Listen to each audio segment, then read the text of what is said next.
Good evening. Let's call to order the Sustainability Commission meeting on November 17th, 2025 at 7:01 p.m.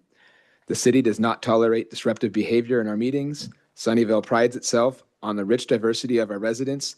We are committed to creating a culture of belonging where members of our diverse community feel included, safe, and respected. This Sustainability Commission meeting is considered a limited public forum, which means the commission can regulate the time, place, and manner of speech. Speaker comments must be limited to the agenda items being considered by the commission for consent calendar or public hearing items. Speaker comments during oral communications must be limited to matters within the commission's authority, generally referred to as within the commission's subject matter jurisdiction. If a speaker's comments are not related to the agenda item, the presiding officer will rule the speaker out of order. A speaker will not be ruled out of order because of a disagreement with the content of their speech. Location and online meeting details are available on the Sustainability Commission agenda. Use the Show Caption button to view captions on Zoom. Comments on matters not on the agenda or presentation items must be submitted prior to the time I call for oral communications. Comments on agenda items must be submitted prior to the time I close the public hearing on the agenda item. Speakers are requested to keep their comments to the time period set for public comments for the agenda item, which will be strictly enforced. Guidelines are posted on the city's website and on the Commission's Sustainability Commission meeting agenda. Please join me in the salute to the flag. Pledge allegiance to the flag of the United States of America and to the republic for which it stands, one nation, under God, indivisible, with liberty and justice for all. All right, Ms. Raby, may we please have the roll call?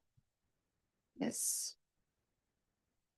Commissioner Ford, Present.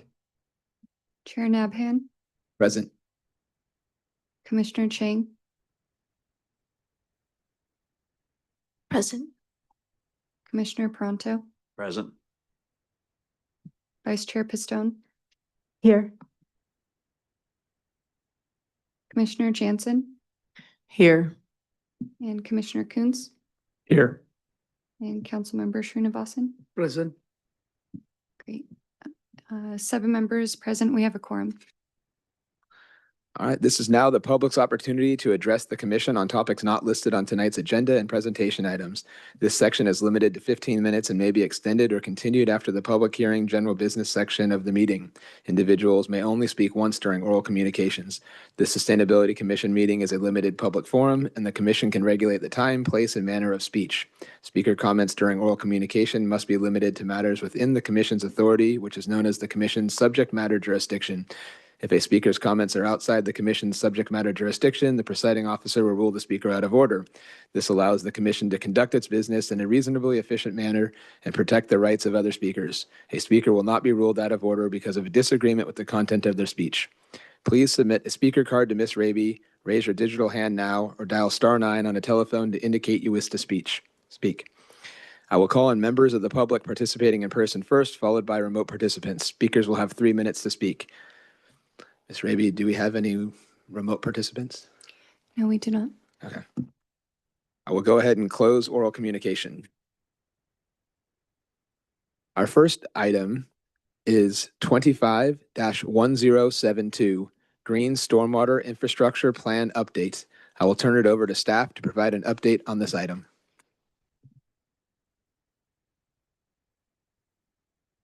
Okay, that's me. Good evening. My name is Emma Hinojosa. I'm an environmental programs manager here at the City of Sunnyvale for the Watershed Protection Program, which is essentially the stormwater program. I am here to discuss today the Green Stormwater Infrastructure Plan update. I have a lot of great information. I'm guilty of talking quickly, but excited to share this information with you this evening. Point this way and make sure it works. Let's see if I can get it to click. If not. There we go. All right. So just in the agenda, we're going to do an overview for context of the municipal regional permit. It's really the basis for the Green Stormwater Infrastructure Plan, and specifically provision C3, which is the new and redevelopment provision of the permit. And then we'll get into the Green Stormwater Infrastructure Plan overview, how we've been implementing it, the challenges we faced in implementing it, and our current status in implementation. All right. So the MRP is what we affectionately call the municipal regional permit because it's just a lot of words. It's also an NPDS permit, a National Pollutant Discharge Elimination System permit. So they're required by the Clean Water Act and they're enforced by the Regional Water Board. In our case, it's the San Francisco Regional Water Quality Control Board located in Oakland. The permit contains limits, restrictions, and prohibitions on what can be discharged into waterways, specifically in this instance through the stormwater system, mostly to our creeks and eventually to the San Francisco Bay. It's a regional permit, so instead of permitting one specific singular pipe as the NPDS permit for our water pollution control plant is, they went with a regional approach because we're considering literally thousands of stormwater pipes and outfalls that contribute to the San Francisco Bay. So as a regional aspect, 79 counties, agencies, and water districts participate and are beholden to the requirements of the municipal regional permit. It contains, specifically on this topic, private and public land development requirements and GSI planning requirements and other provisions that are essentially aimed at reducing pollutant loads, concerns, and stormwater.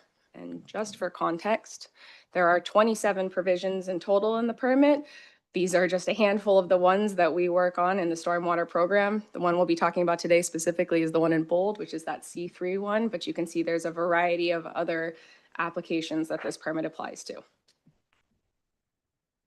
All right, so specifically C3 is applicable to new and redevelopment. It requires that certain impervious thresholds, so basically concrete, cement, asphalt, things of that nature that are prevent water from naturally filtering into the ground above a certain threshold. They're required to manage the stormwater that falls on site using low impact development or green stormwater infrastructure. These aspects are intended to allow more rainwater to soak into the ground and reduce the overall flow of rain/stormwater over impervious surfaces to our waterways. They can provide treatment. As a reminder, and just my general beating drum, I like to say, stormwater is not treated before it reaches the bay, unlike our wastewater that goes to the water pollution control plant. So these measures are intended to provide some form of treatment of that water runoff as it flows over the impervious surfaces. Green stormwater infrastructure can be a variety of things. They're generally natural and engineered measures that use vegetation, soils, or other natural processes to create healthier urban environments by improving the water quality to some extent. This includes infiltration, tree well filters, pervious pavement, rainwater harvesting and storage, and most commonly used are bioretention areas. All of these strategies essentially try to reduce the flow of stormwater runoff across our impervious surfaces. I do want to note that infiltration is labeled as a high one on this one, but specifically in Sunnyvale, we have a soil type considered soil type D, which is the bottom of the list of the state kind of measurement of soils, A being really high infiltration, sandy soils. Sunnyvale is almost completely dominated by clay soils that have very, very slow and very low infiltration rates, also due to our high water table based on the proximity to the bay and pretty shallow subsurface to significant bedrock. So infiltration is not one of the predominantly used strategies in our area. So provision C3 has low impact development requirements. All three of these elements are part of C3 and essentially required for every new redevelopment project, new and redevelopment project within the city of Sunnyvale.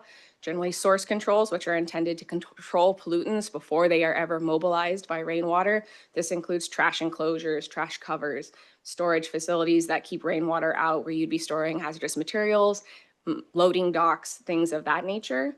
And then site design elements, which is basically trying to incorporate greenery as part of your development, landscaping along walkways, not lawns, but other gardens or natural landscape features as part of your project.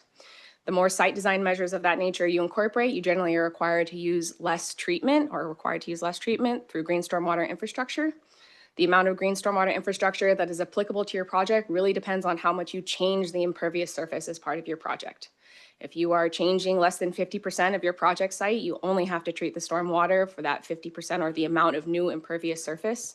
If you expand beyond 50%, then you are required to treat all the stormwater that would fall on your site or project area. Significant threshold, it can account for a lot more treatment depending on your project. There are potential additional benefits to green stormwater infrastructure.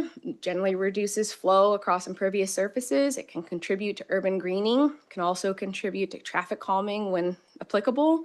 There are anticipated climate benefits, some flood resiliency, and some measured pollutant reduction, although that's currently being researched through the monitoring program at a countywide level. Okay, so we're going to shift gears now that we've got a little bit of context on what the permit requires to the Green Stormwater Infrastructure Plan. The purpose of the Green Stormwater Infrastructure Plan is to guide the incorporation and implementation of green stormwater infrastructure on public and private lands in coordination with city plans. It's meant to ensure that the city and municipal processes allow and encourage the implementation of green stormwater infrastructure. The plan was also specifically a requirement of Municipal Regional Permit, or MRP 2.0, which was applicable between about 2016 and 2022. So the Green Stormwater Infrastructure Plan was developed through a framework in 2017. It was approved by City Council in 2019. I'll note that since then, we are now under a new permit, Municipal Regional Permit 3.0, which we'll discuss a little bit in the future here. Okay, so this is the Green Stormwater Infrastructure Plan main elements that we have implemented. So we have incorporated green stormwater infrastructure into specific plans. For all the specific plans in the city, green stormwater infrastructure has essentially been explored and opportunities have been identified for implementing where feasible. We also conduct an annual green stormwater infrastructure screening in coordination with our DPW partners. We screen all the upcoming capital improvement projects, identifying potential projects for incorporation of required green stormwater infrastructure and the potential for expanded opportunities. Gonna have to forgive me, I'm gonna look up the acronym on the SRWP, which is the Santa Clara Basin Stormwater Resource Plan, which was developed alongside this plan in 2017 and 2018. It was in coordination with our county stormwater program, but also Valley Water. It was also meant to help facilitate identifying green stormwater infrastructure opportunities, although I'll just note here that we haven't found a lot of those through this program to date. We also coordinate with private development, mostly through C3 requirements for right-of-way projects and street frontage. Coordination with other public agencies includes our neighbors, Valley Water, which is the water district, and then of course on a regional level, because essentially all of the Bay Area, with the exception of San Francisco, is required to implement these requirements. So there is some opportunity for collaboration on a large scale level to implement large projects. We also conduct community outreach for better understanding of green stormwater infrastructure and including these elements as part of small projects, including single family homes, public development.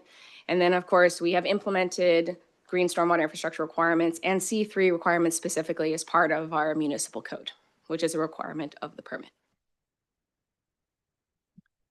Here are some of the specific challenges we face in implementing the green stormwater infrastructure plan, space being probably the most significant one. Sunnyvale is pretty much built out border to border. There's not a lot of open space in which to incorporate additional green stormwater infrastructure, specifically at the large scale. We're really looking to implement green stormwater infrastructure in bits and pieces wherever we can.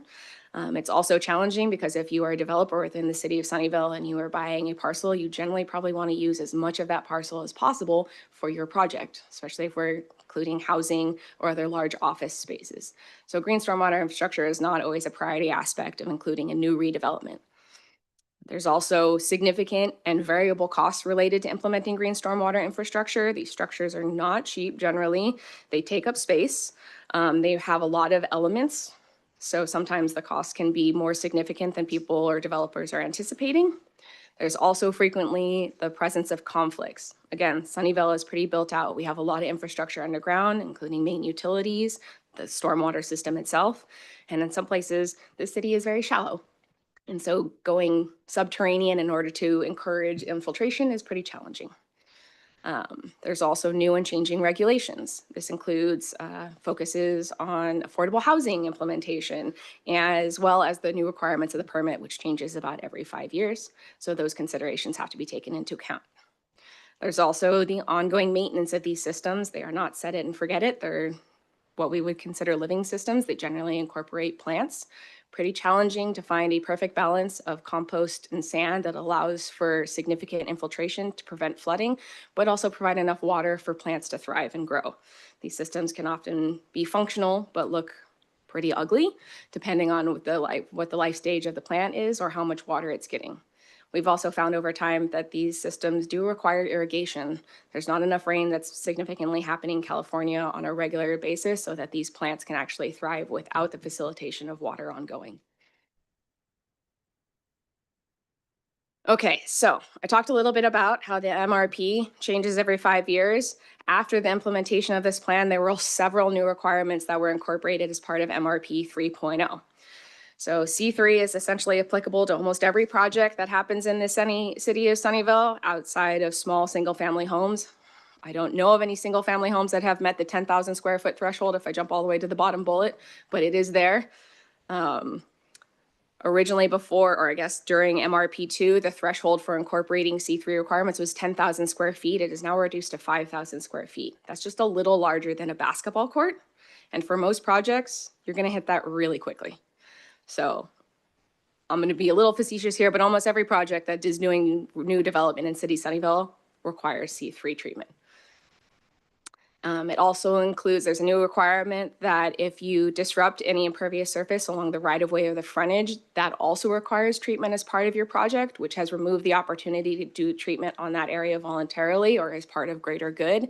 It's a requirement of your development project to treat any of the impervious surface that you alter along the right-of-way or frontage of your project. This has been significantly challenging for many of the developers in our city, and it's an ongoing cooperative effort in order to find the most feasible ways to incorporate green stormwater infrastructure as part of those developments, that the treatment happens on site or doesn't further encumber right-of-way traffic.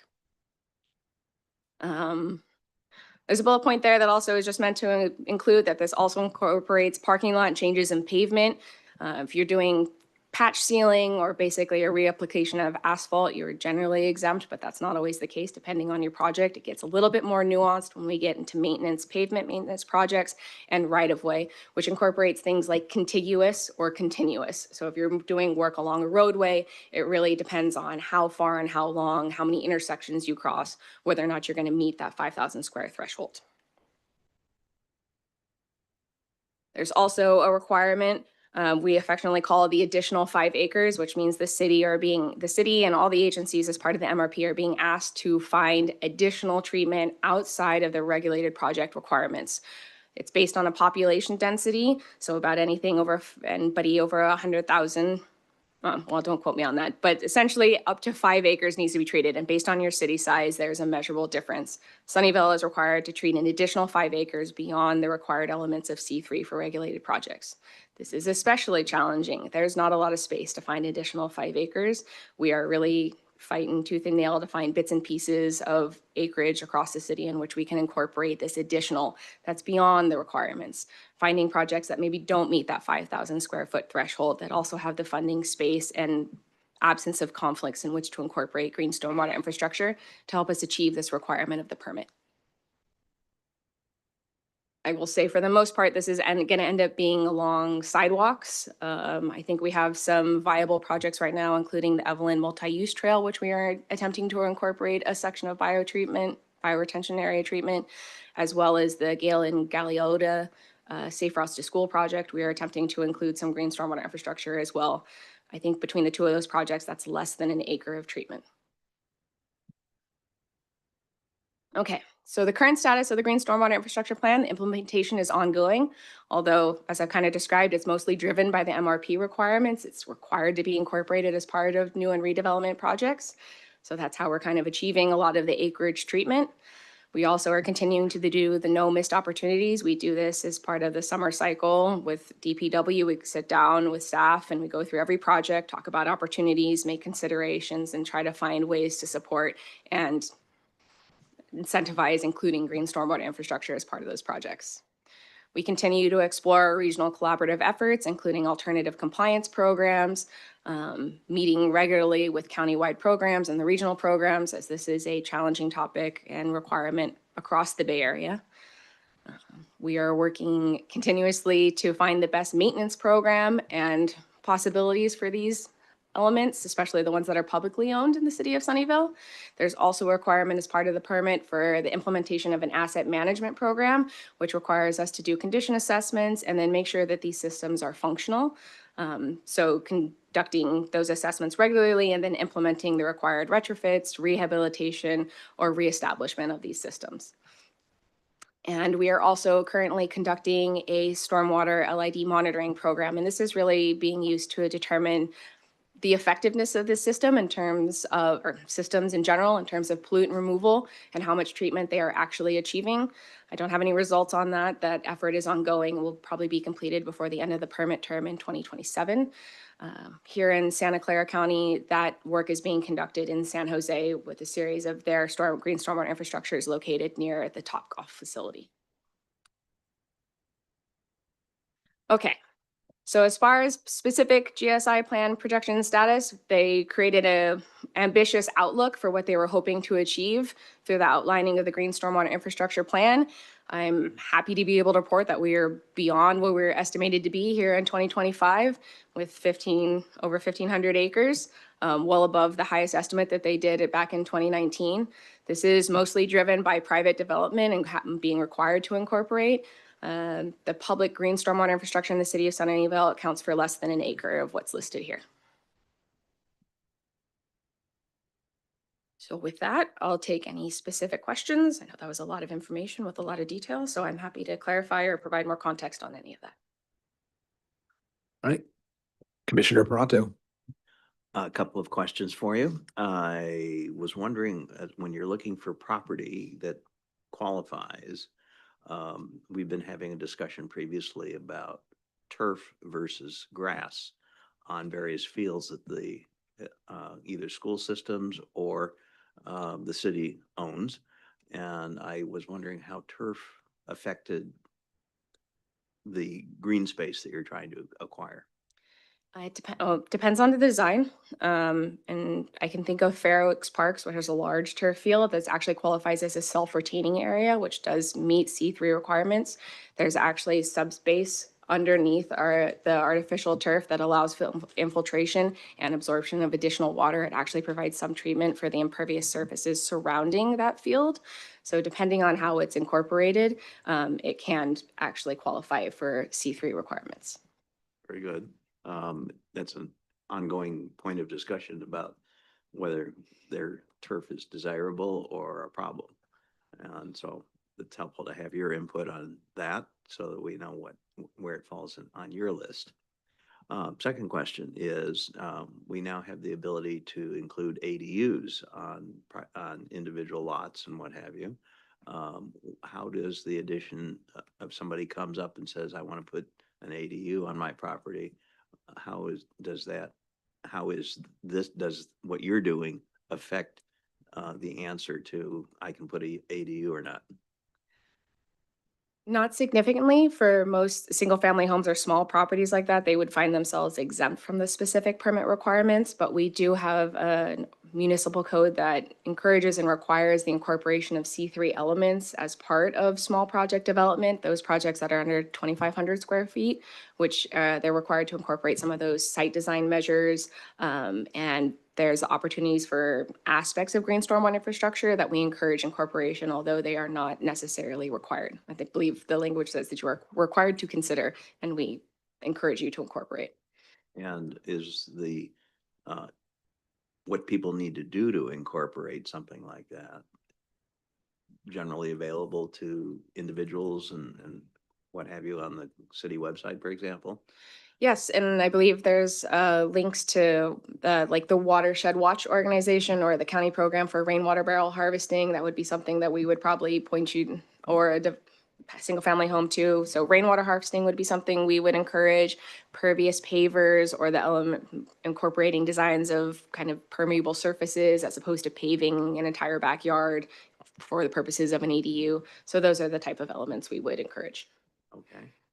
And last question, this may be irrelevant to this discussion. If so, just say so. And that is plastic and PFAS. Is that an issue in any of this? It's an ongoing and continuously upcoming discussion. There's not a great establishment of that research as terms of stormwater. What I can speak to is that they're looking into the best way to research the implication of PFAS into stormwater. There's been recent research by SFEI that has really identified car tires as the most significant aspect of pollution in the stormwater contributions. And so there's been a lot of focus recently in the stormwater world in focusing how to remove that element, because the specific chemical, which is 6-QPPD, which is a word I'm not going to attempt to say, long chemical process, but it's actually acutely toxic to salmon, which is of high concern to the state of California. So that's been a little bit more of a focus, because they have specifically found that chemical, they found a specific source to it. So there's kind of work to achieve a reduction in that.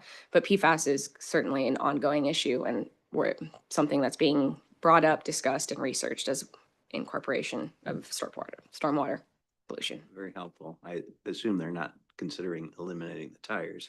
No, you wouldn't want to eliminate tires. And I think please don't hold me to it, because there's much more advanced research on it that I haven't finished reading, but it's actually a safety element that helps keep the tire together. So you wouldn't want to remove it. It would be a safety hazard to drivers and everyone else.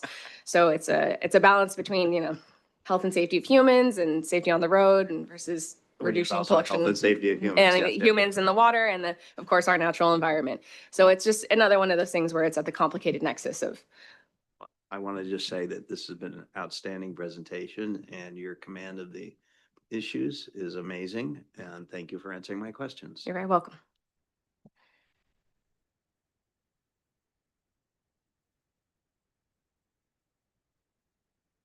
Commissioner Coons. So thank you, Chair Nabhan, and thank you for a thorough and engaging presentation. So I have a few big picture questions. First, I want to make sure just that I understand, the definitions of some things. So, when you're talking about impervious surfaces, is that referring to like the square footage on a lot that's covered by a building as well as the impervious surfaces around it? Correct. Okay, so then like something like a green roof would potentially be green stormwater infrastructure. It could potentially count as green stormwater infrastructure. There's certain sizing, there's flow calculations that need to be determined. I mean, green roofs are of particular delicacy, because of course you don't want them to be holding a whole bunch of water above a building.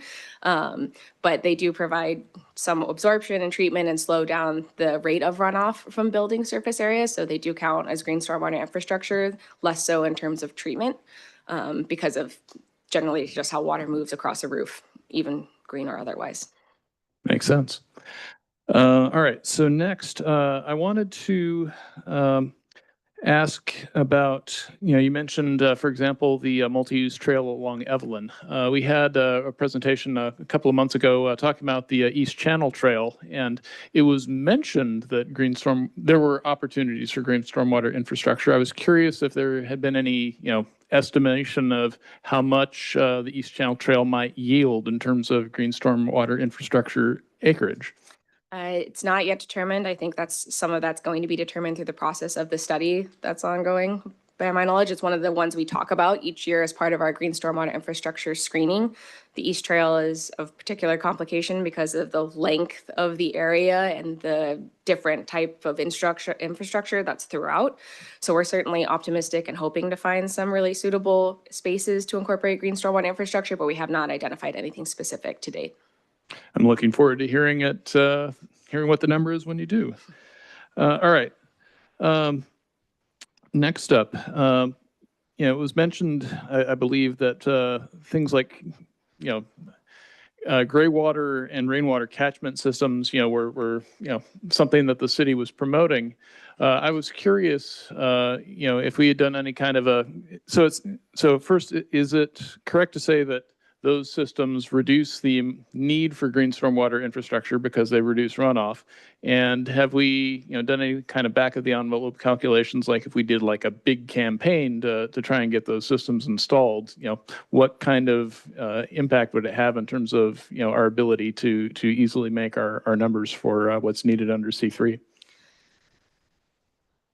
That's a little bit of a complicated response, only because rainwater harvesting doesn't provide treatment. So depending on how much impervious surface is incorporated as part of your project, it would be in what we would consider a low impact development aspect, but maybe not necessarily treatment.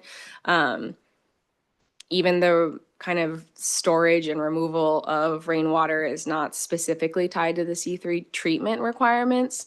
So harvesting rainwater in significant quantities, which would be challenging also for space and storage requirements, wouldn't necessarily reduce or help us achieve the C3 numeric target or C3J numeric target, because that does require actual treatment, which rainwater harvesting does not qualify for. Got it. All right. Last up, there was some mention in terms of, co-benefits and, things like traffic calming. I was curious, as we're going about, implementing the Green Stormwater Infrastructure Plan, have we done anything to, quantify, how implementing this might help the city in terms of achieving other goals in other plans like the Active Transportation Plan or the Urban Forest Management Plan, which has a goal for tree canopy cover? We definitely collaborate and coordinate with those efforts as part of, for instance, the Safe Route to Schools efforts. We look at those projects for incorporation of green stormwater infrastructure, especially in bulb outs or places where like ADU ramps are being incorporated as part of crosswalks, things like that. They conveniently can be part of traffic calming in those spaces, because when you're bulbing out an area, you can potentially incorporate some bioretention area, although we have been finding it challenging with utility conflicts. There's a lot of actual things under the roadways here in Sunnyvale. And so as you move things out, digging down to create a space for infiltration or water storage is pretty challenging, but it's something we explore as part of most of those projects. There are, I believe, about 5 active transportation projects that are slated and have been conceptual plan or include conceptual plans that incorporate green stormwater infrastructure, but some of those active transportation plans have yet to move forward. So we kind of have plans ready to go to see if they can be incorporated when those projects get their full funding and move forward. And how about the Urban Forest Management Plan? Urban Forest Management Plan, not to my knowledge, I've had as much coordination on that effort. But I can say that there's been there will need to be collaboration there, because oftentimes the wants of the urban forestry are we want the same spaces, I guess is the easy way to put it. Sometimes a place that would be really viable for trees or other greenery would also be viable for green stormwater infrastructure, and they rarely can be in the same place. Trees are not really feasible in green stormwater infrastructure. Maybe some elements like tree well filters, although we don't get the same credit for those types of engineered things. They are engineered designs. They've been moved kind of out of favor, I guess is the best way to put it. There are other aspects like Silva cells, which is another type of proprietary treatment system that's used, but they're really only allowed in special projects. And I forgot to mention special projects. There's another category of development of special projects, which can qualify for reduced treatment reduction credits, but they have to meet certain qualifications. Previously in MRP2, those things were proximity to transit. They were trying to encourage development near transit stations to reduce for the other climate benefits and reduction of transportation. In MRP3, that has shifted to affordable housing. So now certain projects that meet affordable housing incorporation thresholds can also apply for special project status, which means they can do different types of treatment and oftentimes reduced treatment requirements, incorporating things like media filters or tree well filters that oftentimes take up less space. But that's not encouraged unless you are meeting some of those other kind of requirements and exceptions, I guess is what I would say. So I did want to follow up. I was curious, you described there being a trade-off between green stormwater infrastructure and trees. To me, that's a little bit counterintuitive, because I picture a tree in the middle of kind of a natural patch. So what's driving that trade-off? Most oftentimes is that these systems, well, twofold. These systems usually incorporate something called bioretention soil media, which is a specific type of mix of compost and sand, which is not always viable for the health of all types of trees. Also, because of our low infiltration rate soils, almost all the green stormwater infrastructure in Sunnyvale is lined with an impervious layer at the base. So water filters through the system, the soil, rocks, and is eventually transported to our municipal stormwater system. It's not actually infiltrating into the natural soils below, mostly because that would maybe contribute to flooding here in Sunnyvale due to our clay type soils and high water table.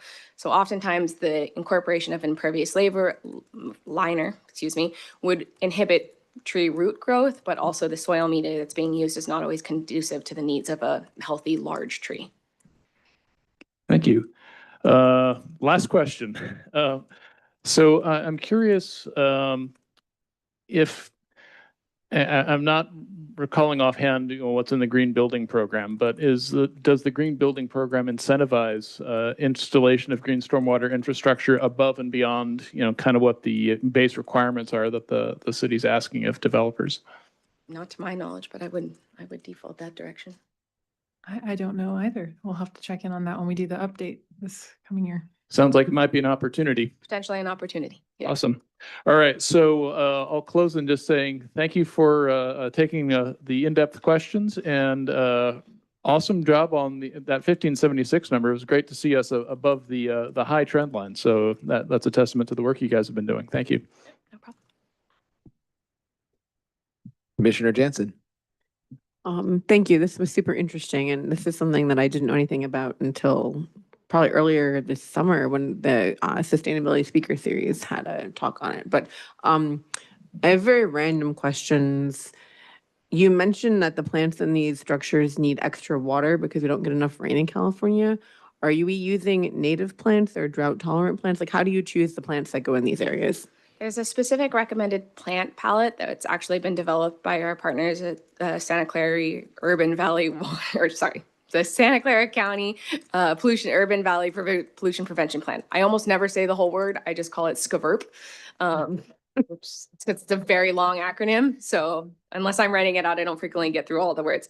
So SCVRP developed a vegetation guidance and guidelines. It almost prefers and prioritizes native plants, but native plants oftentimes don't always like compost sand mix, especially here where we have clay type soils, things like that. Because these systems are designed with a very high infiltration rate, a lot of our native plants are not used to that necessarily. So there are specific plants that do better in these types of bioretention soil media mix as opposed to others.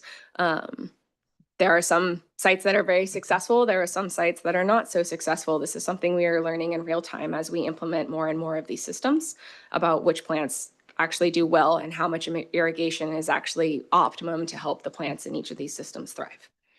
And those irrigation systems are set up like to happen automatically, I assume? They are, but not all of them are. Some of them have been built without irrigation systems. And so we are working to identify and retrofit some of those systems to incorporate better irrigation to help plants thrive. I personally like to make the joke that bioretention area is a kind of a new technology and it's evolving all the time. There's work ongoing right now researching a different type of bioretention soil media mix that might be more favorable to help these systems last longer. Research as to whether these soil needs to be changed out every 10 years, what these systems actually need to thrive and be functional. So we're still in the process of collecting data and conducting research while implementing these things in real time, building them all the time. Different designs, different styles. A bioretention that was built 5 years ago looks very different from one that would be put in today. Cool. I think you answered my next question, which was how long do these last? And it sounds like it depends. It depends, and we don't really know. I think one of the oldest systems in Sunnyvale is maybe 10 years old, maybe a little bit older than that, and some of them are doing well. Certainly some bioretentions on private development benefit from private landscaping that is attentive there all the time, every day, watering, trimming, etc. But that's not, universal and equitable across the board, depending on where these systems are. Okay, next question, which I think you answered, and I think even Commissioner Coons asked it, and I still am a little confused. The part about that 5,000 square feet, that's not the whole parcel has to be 5,000 square feet. It's just the part that is impervious has to be 5,000 square feet or higher.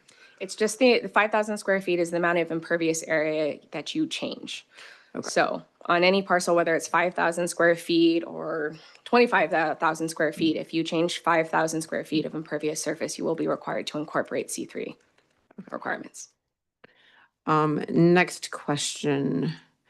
The slide 14, which is the GSI plan projection and status, Oh, sorry. Yeah. Okay. So you said that they did this in 2019. Was that just the city of Sunnyvale or did, okay. Oh, it was the city of Sunnyvale, and that was before I was working in this stormwater program. So that's a local production plan that we or someone in the city figured out. Yes. It was based on specifically development in Sunnyvale, projected development in Sunnyvale. Sorry, I promise only like 2 or 3 more. In talking to Commissioner Peranto, you mentioned, like you were talking about, pavers and things that are pervious and that's things that you would, or elements you would encourage. How do we encourage that? There are what we call best management practices that are recommended and provided through our permit center, or basically as you go to apply to the city for your project. That information and those opportunities will be presented to you, especially in small projects. I think we even have a sticker that we'll put on plans that says we encourage the incorporation of green stormwater infrastructure. And then larger projects will of course go through a C3 review to make sure that they are appropriately and accurately incorporating the C3 elements that are required based on their project size. Thank you. Okay, last question. Fair Oaks Park, everyone here knows that I don't like artificial turf. My kids are not playing on it in soccer. And so my question is really related to contaminants or pollution in the water. Like, they come home from playing soccer for an hour and their shoes have got like way more of the infill than I would like them to have. And so how do you worry about, or what do we do to keep pollutants out of storm? Well, it's not just artificial turf, it's kind of like a general question. Do we clean it? I don't know what the right word is. That I think things would be simple and easier if we had a treatment plant for stormwater. San Francisco benefits from that, but I think they will also tell you that there are some complications to that related to all of the water going to their treatment systems, especially during heavy storms. So there's a variety of different strategies depending on the pollutant. That's one of the reasons why the permit is broken down into so many provisions to deal with individualized pollutants to the best of capacity. The permit really asks us to do what's practicable, what we can do. And a lot of times that can be variable. For instance, for trash, we've incorporated trash capture devices, full trash capture devices in our stormwater inlets. That also stops debris and other things that flow through the system as it gets kind of mixed up with everything. Source control is another one of our main elements. So, and that goes from every aspect from controlling copper to trash, pesticides, things of that nature, infill. These would be things we would work to prevent the mobilization of these elements from moving into the stormwater system, which can be, depending on the particle size, challenging or more or less, or we have great ways to do that. This is I'm gonna call it, but this is an effort that's evolving all the time as we incorporate new and different strategies throughout our urban environments and what we determine is the best fit for the various activities we as humans want to participate in and do those things. So we're not right at the cusp of everything. We're a little bit playing catch up with stormwater pollution prevention, but we're working all the time through various different elements. And one of the most important things is outreach and education, which is a whole aspect of our stormwater program. And so we work to educate the public. Some of our most successful ones are the classroom education program, or we're educating our next generation to be cognizant of how pollutants move through our storm systems and that the stormwater is not treated. So I don't have a great specific answer for you, but it's an ongoing effort and it's something my program will continue to work on. Awesome. I'll make just a comment. I know there was a study earlier this year about PFAS and stormwater and how they do think it's a problem. So it'll be interesting to see how the research develops and next time you come. And I would also I won't ask you to do it today, but I'd be curious to see more about the education programs in the school, just to see what we are doing and who we're able to reach and who else maybe we want to reach. Because I fully agree that, if we catch kids when they're young, it's much more effective than getting adults. So, although we need to get adults too. So thank you. It was a really interesting presentation. I appreciate it. Commissioner Chang. Hi, thank you for such an in-depth and thorough presentation. It was really fun and interesting to listen to. I guess I just had a question on something Commissioner Coons brought up about how trees and stormwater infrastructure kind of has some crossover for like the same types of land that they want to use. I was wondering how you prioritize whether you put one over the other if they both want the same space. I'm really tempted to make a joke and say we arm wrestle over it. But that's not the case. No, it's often a conversation in feasibility. There are some aspects where it's more viable for one or the other. I mean, it's a collaborative effort, so what oftentimes we're going to try to do the best of both worlds if we can. But it's an ongoing conversation. It really depends on a site-by-site basis. There's really a lot of work that goes into how do we incorporate the best element for the location we're talking about, including what the drainage area looks like, how much drainage is running to a certain section, this point, this parcel, what the soils look like, what the sun exposure is. There's a lot of elements, so it's really a case-by-case basis. And then Commissioner Jansen also mentioned in her question about education. I was wondering if you could elaborate on like what specific age groups this education is usually geared towards for and how receptive they've been to this kind of thing. We actually have a very successful classroom education program, and I have a colleague that would be delighted to come and tell you about it, I bet. I'm speaking for her now, but she's enthusiastic about our classroom education program. We actually have a 3-tiered program right now. We speak to kindergartners, and in this year, we've actually incorporated some TK classrooms. But kindergarten, 3rd grade, and 5th grade all get elements of a progressive stormwater pollution prevention and water awareness education program. It's something we've been developing over time. We constantly look to improve and incorporate different elements and cycle out so that we are bringing new information maybe to students who've already seen it in kindergarten, maybe seen it in 3rd grade, so that we're continuing to expand that education beyond at an age appropriate level. And does this usually take the form of like a representative going to each individual classroom or like a whole school-wide assemblies?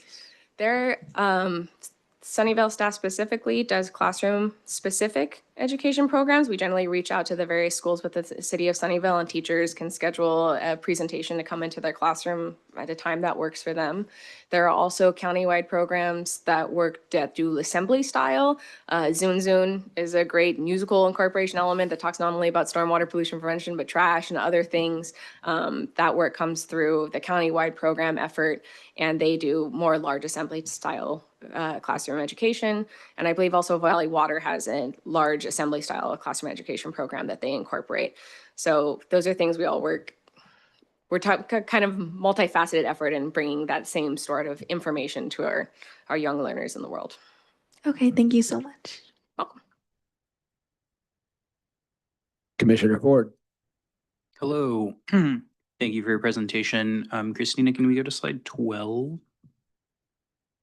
So the language on this paragraph or sentence, I guess, is very interesting. For the cause to be implemented section, what does that entail? Is that like if we had Muni code that required developers to add additional infrastructure?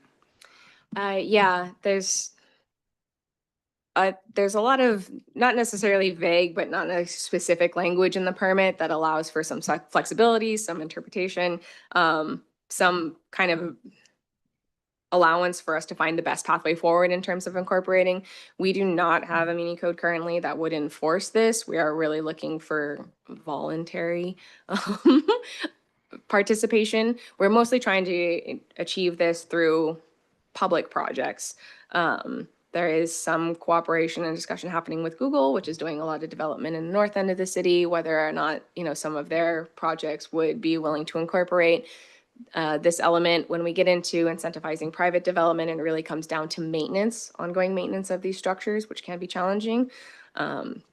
So we haven't found a very clear pathway forward with this, but it's something we're working. It's also a new element of a requirement. So we're trying to find the best pathway forward, although we are already anticipating that this requirement will be maintained or expanded in the next version of the permit, which is about to start being written right now, and we anticipate in summer of 2027.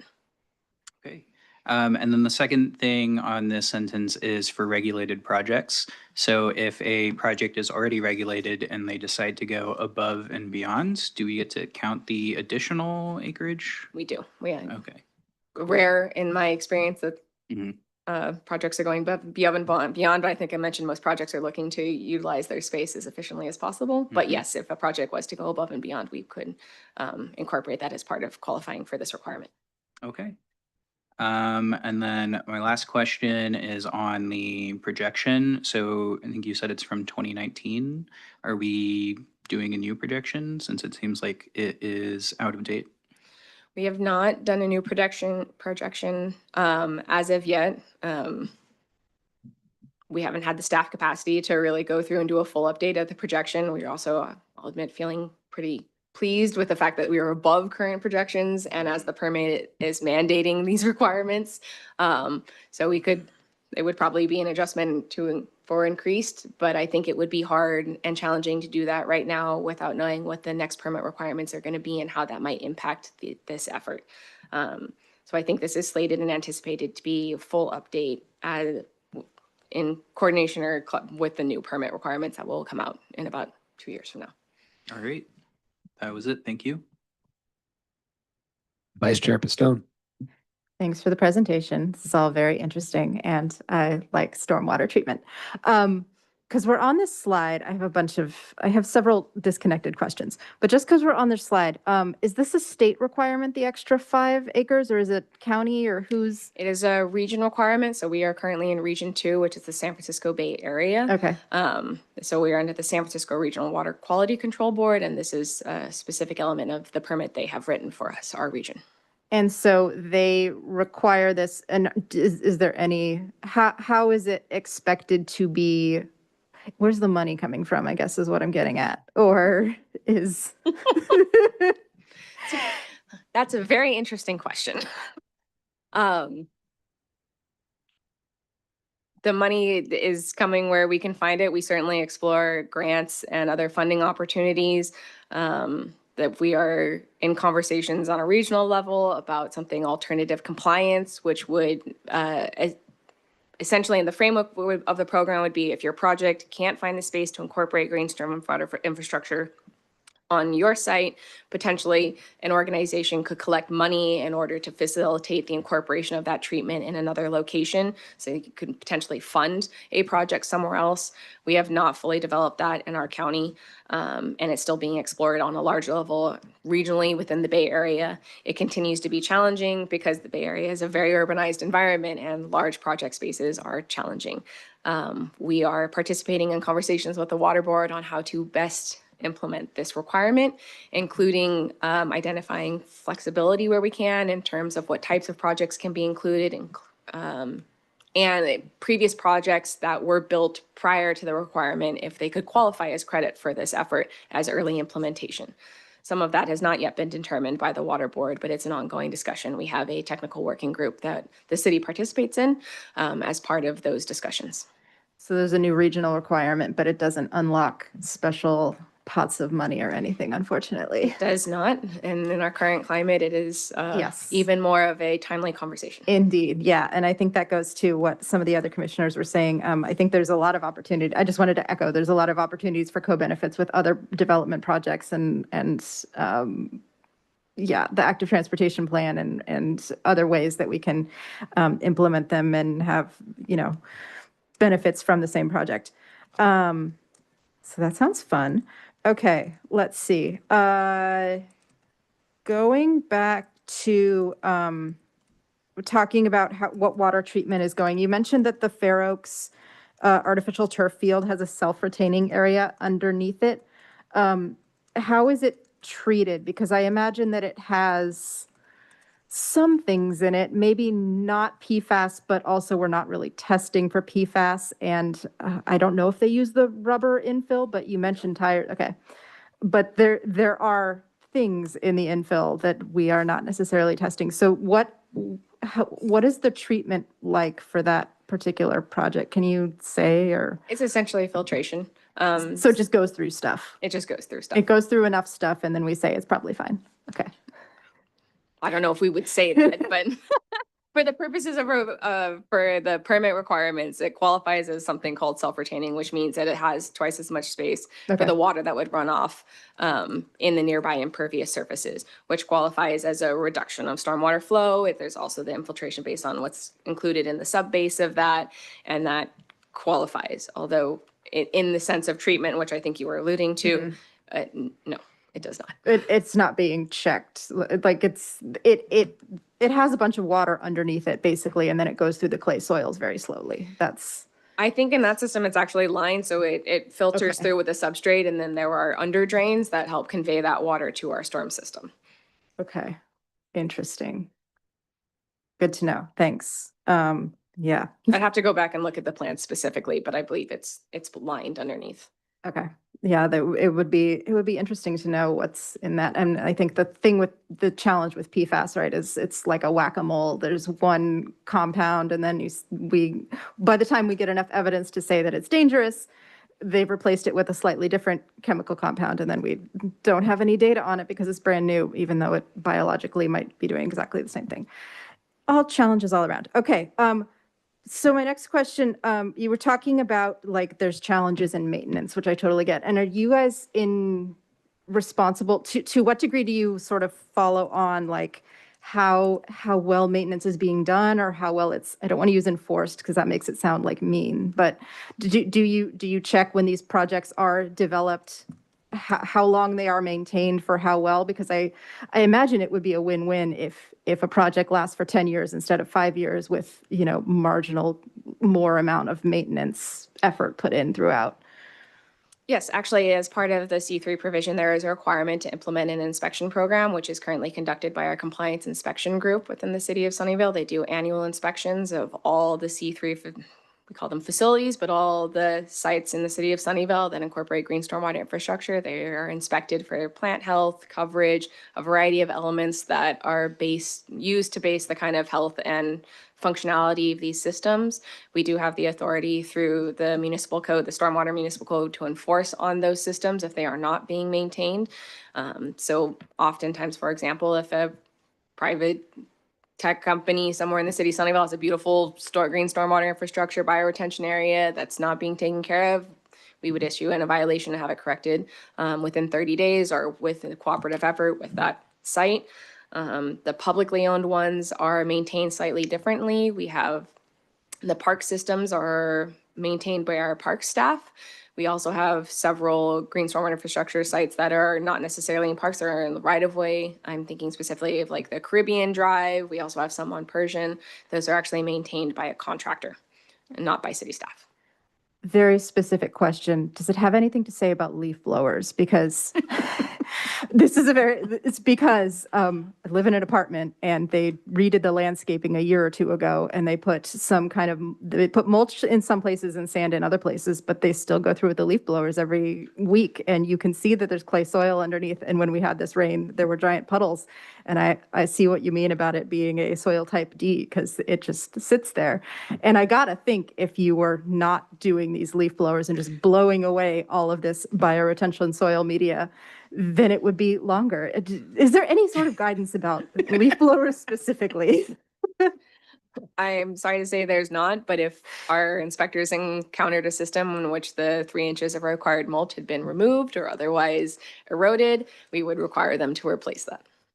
I hope people are making those connections in their heads, but they might not be. So maybe we can get the third graders involved in that too. I can't do that, but Thanks. Thanks for indulging my question.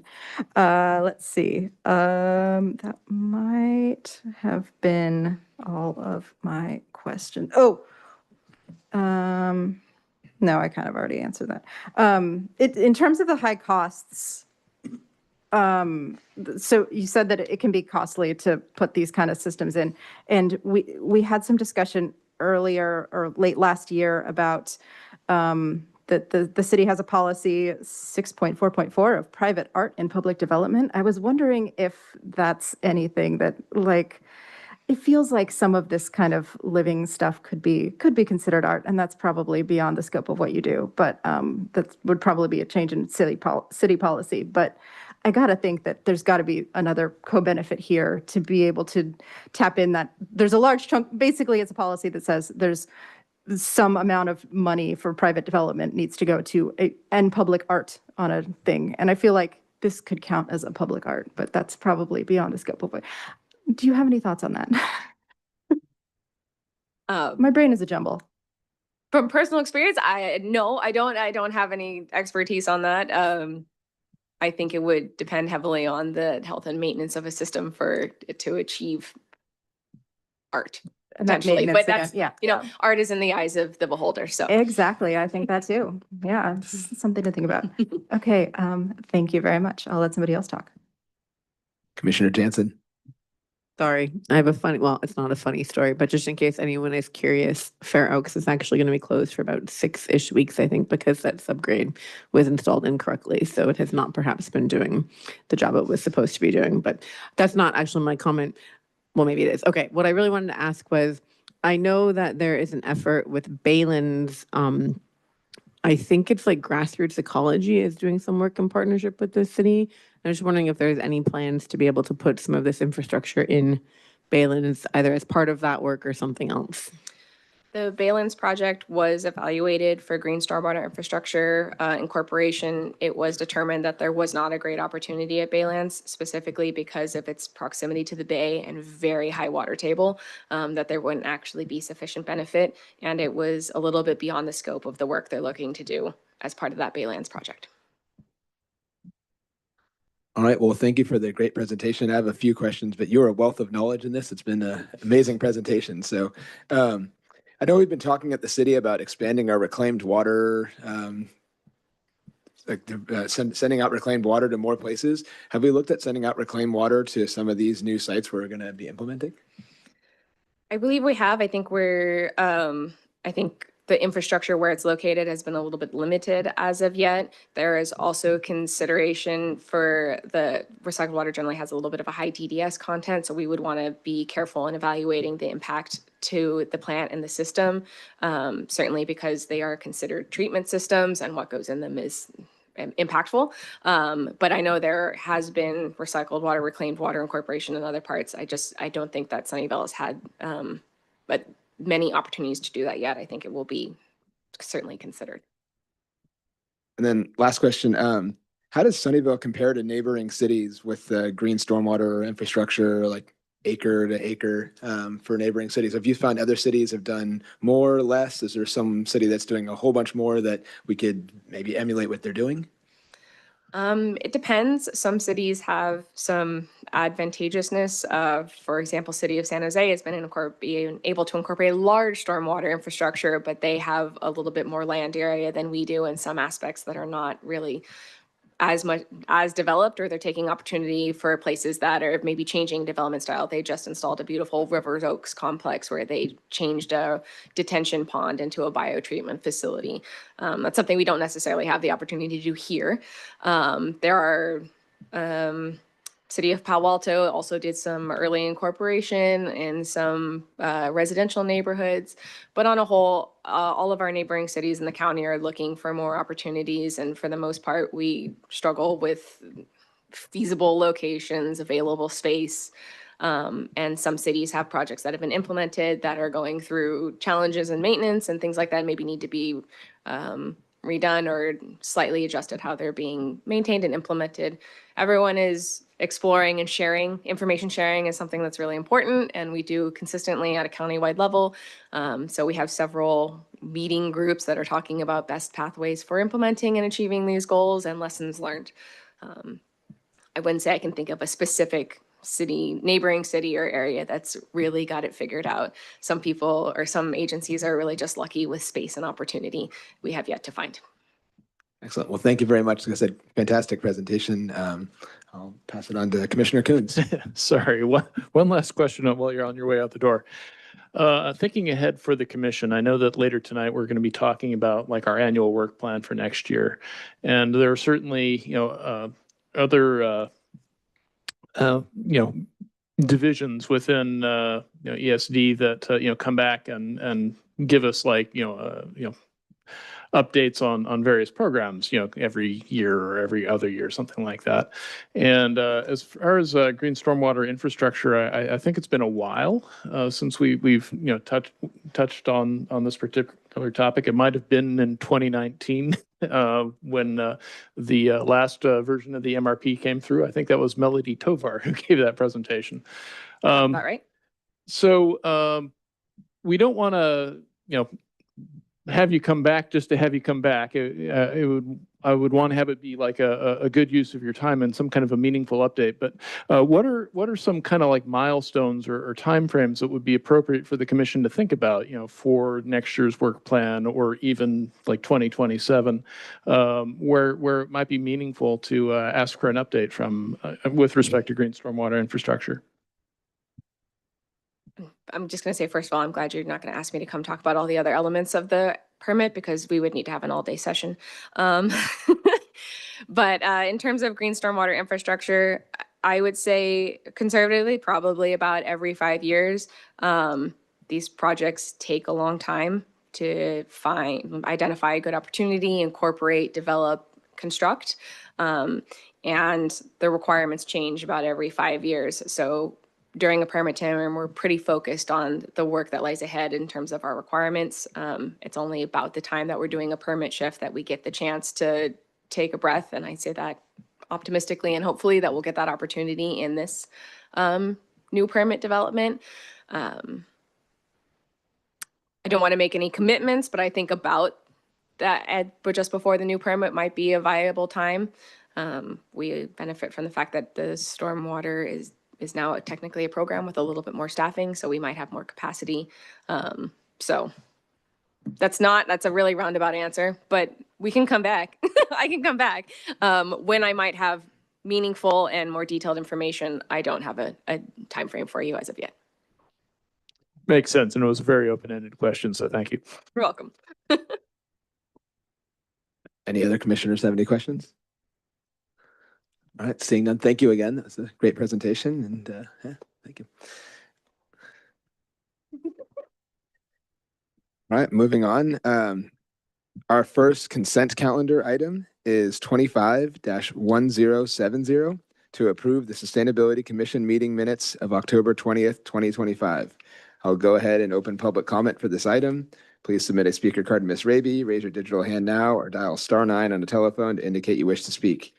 I will call members of the public participating in person first, followed by remote participants. Speakers will have 3 minutes to speak. Ms. Raby, does anyone wish to speak on this item? There are no members of the public wishing to speak on this item.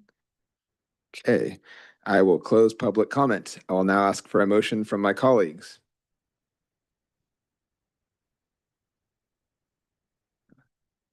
Commissioner Bronto, sorry. I so move. May I have a second? Commissioner Coons, I'll second. is there any discussion or advocacy on the motion? Seeing none, Ms. Raby, may we please conduct a roll call vote? Yes. For approval of consent calendar item 25-1070, Commissioner Jansen, how do you vote? Yes.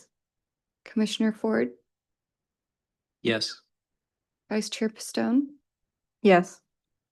Commissioner Coons, Yes. Commissioner Pronto, Yes. Commissioner Chang, Yes. and Chair Napan. Yes. Okay, 7 yeses. By majority, the motion passes. Right, our second consent calendar item is 25-1071 to approve the joint study session minutes of October 23rd, 2025 with the Bicycle and Pedestrian Advisory and Sustainability Commissions. I will go ahead and open public comment for this item. Please submit a speaker card to Ms. Raby, raise your digital hand now, or dial *9 on a telephone to indicate you wish to speak. I will call members of the public participating in person first, followed by remote participants. Speakers will have 3 minutes to speak. Ms. Raby, do we have anyone wish to speak on this? No, we do not. Okay. I will close public comment. I will now ask for a motion from my colleagues. Commissioner Coons. I had a correction to the meeting minutes. There was one spot where there was a reference to, I believe it was phrased the Bay Area Air District, and the acronym afterwards was BAAD, and I believe that's BACMD. They Been updated. updated. Oh, they did? But update it to bad. Okay, Updated it to bad. interesting. Okay, well, never mind. In that case, I just moved to approve the minutes as submitted. Do I have a second? Commissioner Ford. I do not have a second. I can say for present, it says Commissioner Pronto was present and he was not present. Oh, thank you for catching that. I'll update that.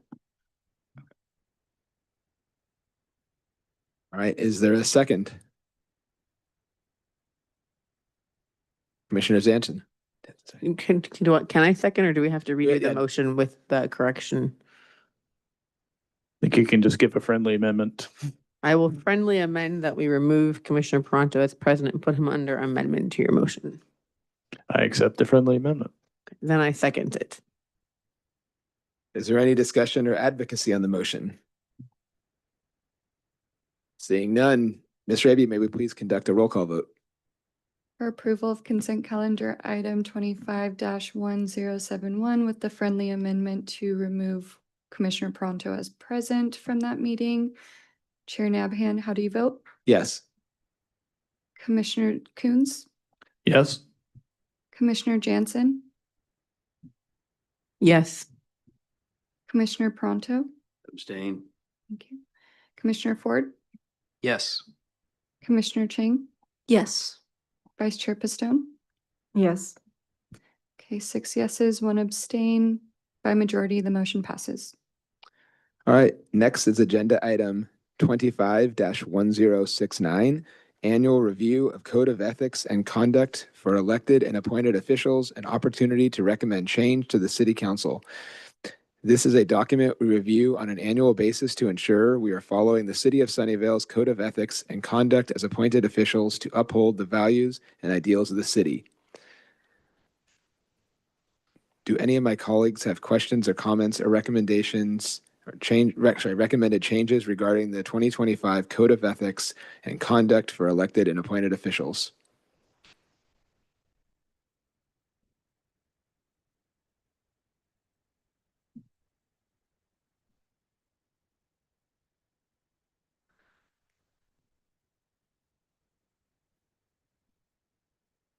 All right. Seeing none, I'm going to assume that everyone understands and agrees. So I will go ahead and open public comment on the public hearing item 25-1069.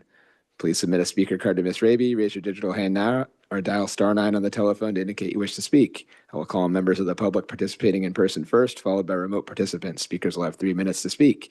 Ms. Raby, do we have anyone wishing to speak on this item?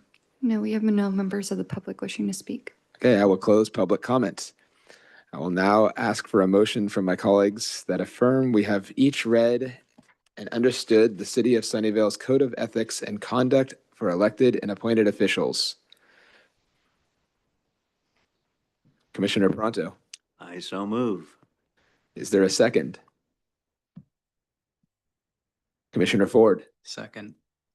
is there any discussion or advocacy on the motion? Seeing none, Ms. Raby, can we please conduct a roll call vote? For approval that commissioners have read and will abide by the Sunnyvale Code of Ethics. Commissioner Coons, how do you vote? Yes. Commissioner Pronto? Yes. Commissioner Jansen? Yes. Commissioner Ford? Yes. Commissioner Chang? Yes. Vice Chair Pistone? Yes. Chair Nabhan? Yes. Okay, 7 yeses. By majority, the motion passes. Thank you. All right, next up is item 25-1073, discussion of potential council priority project ideas. I will hand it over to staff to provide a short presentation and overview of the process we will be taking tonight on this item.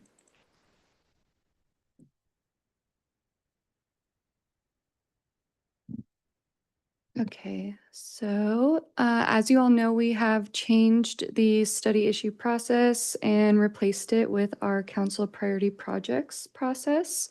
So this is just a short presentation to remind you all the process. I did share some information via email last week, so hopefully you were able to get to it. But here, the council approved a new priority projects process, policy 7.3.26. And I'll just move on to the next part. So each board and commission in November will be able to discuss new topics or ideas that could then be forwarded to the city council as a consideration for funding. So it's November now, so we'll start with that. You all will be discussing kind of the different ideas that you have. And then at the end of this meeting, we will decide on whether we want to vote on one of them. Only one is allowed to move to the next phase. And your staff liaison, which is me, I will then send the one that we all vote on over to council for consideration. November to January, council members can submit up to 3 council priority project proposals. They are able to pull from the list of ideas that the boards and commissions submit. So if, a council member really likes a certain idea that you all have proposed and they want to add a little bit more to it or take something off, they can do that and modify that. In February, the council will hold a council priority projects workshop, and that's where they'll be able to discuss a little bit more in depth all the different voted board and commission priority project ideas that were submitted by the staff liaisons. March through April, staff will then prepare a 3 to 5 page summary and complete an analysis on any of the council priority projects that were voted on in the February meeting. And then in May, there's the budget workshop. So the city manager will recommend council priority projects within funding and staff capacity. And then June, the budget adoption will take place and council will approve the final council priority projects for the year. So it just depends on funding and budget and staff capacity on which ones will actually go through and have funding for the following year.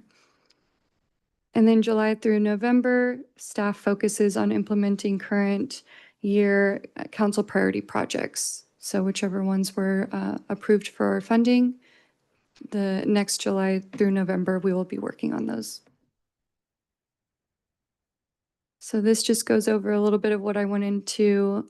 Every fall, your staff liaison will ask whether you want to agendize a discussion.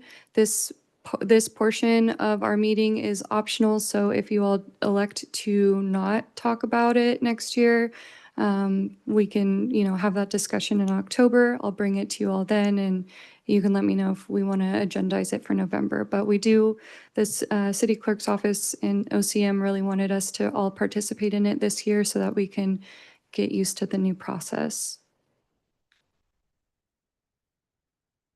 And so as I've emailed you all about, you will all be just verbally discussing your ideas today. A couple of you have let me know ahead of time what you're thinking about doing, but you don't need to do that in the future.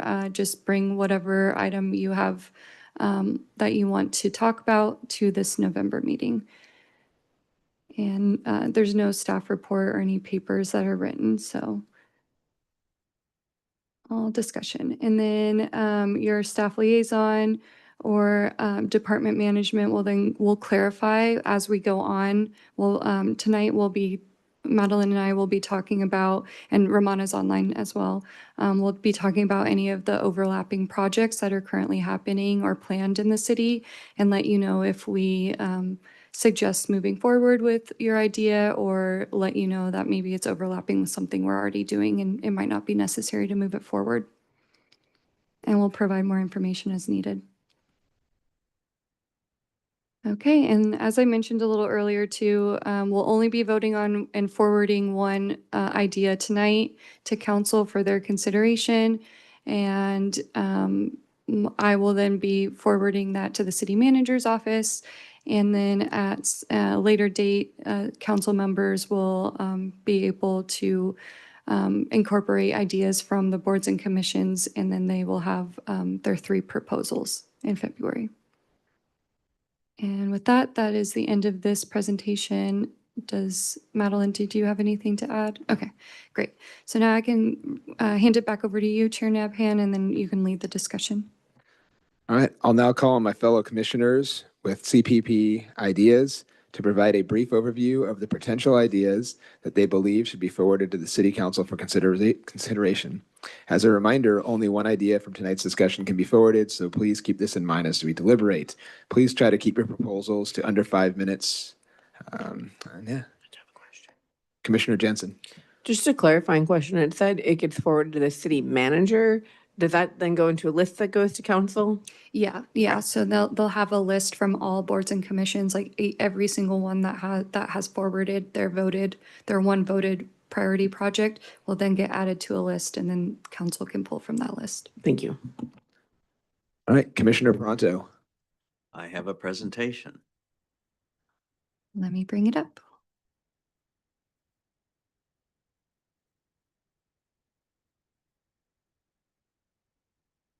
Okay, go ahead.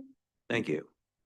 So the purpose of this suggestion is to try and bring in and solve several problems that we're confronted with. One is that we are collectively in the valley here through our payments to the electric company, paying for large peak power infrastructure that may only get used 2 or 3 days of the year, but which the power company uh, installs to help with those peaks and then earns a 10% profit on, even though it only gets used 2 or 3 days of the year.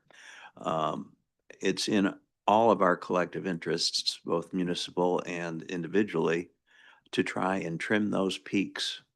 And one of the ways to trim those peaks effectively is what's called distributed storage. The purpose of distributed storage is to give us a way to fill in those peaks without using generation or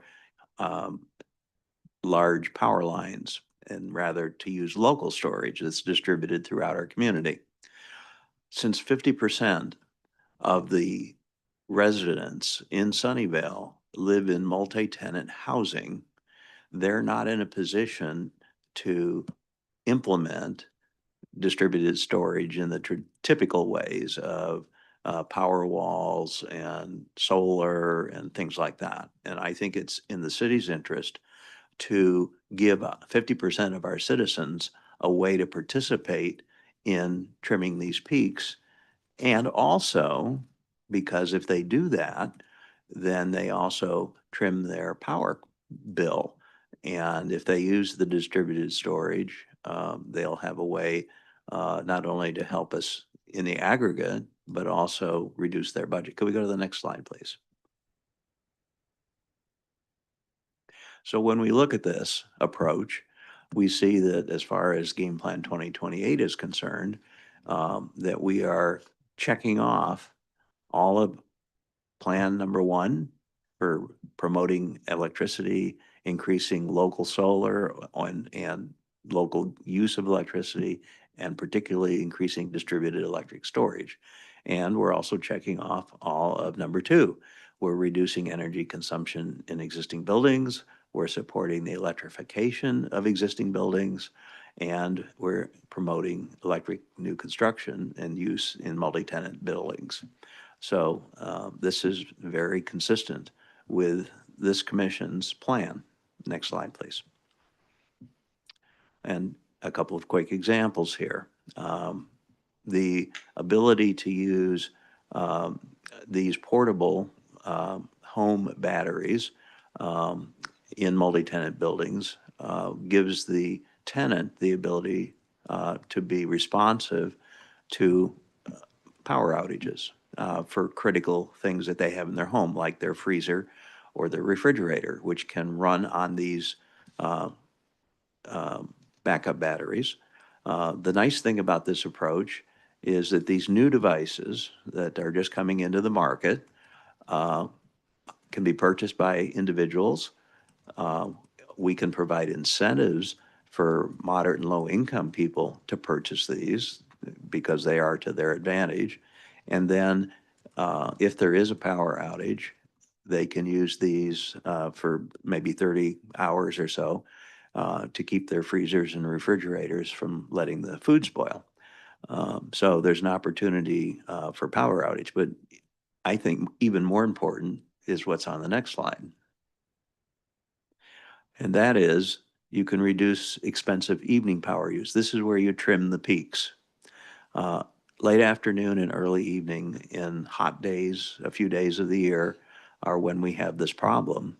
And if we can get distributed home batteries across both individual homes and also in the multi-tenant buildings, then all of these people have the opportunity to store power when it's inexpensive in the evening, excuse me, in the early morning, or maybe earlier in the, or later in the day when the sun is up, and if solar and what have you, when there's excess power.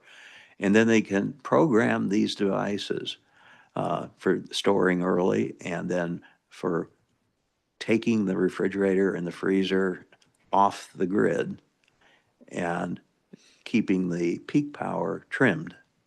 Again, supporting the 2028 objectives, reducing the power cost to the individuals that do this. And so I think it's a win for all of the parties included.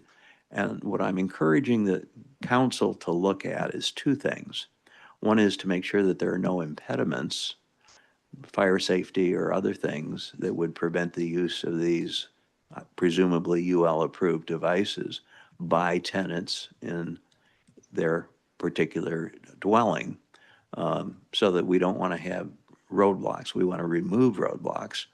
And the other thing the council can look at is saying, okay, we like this, we want to encourage it, and we're going to provide a certain amount of funding to encourage low, moderate income people who might not otherwise be able to afford these devices. We give them some help. That's my proposal. All right, I'll go ahead and open open this up for commissioner questions.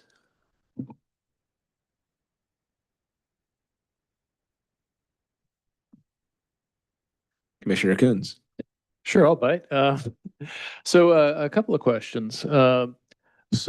First, how much does one of these 1.6 kilowatt hour batteries tend to cost? We're talking a couple of $1,000s.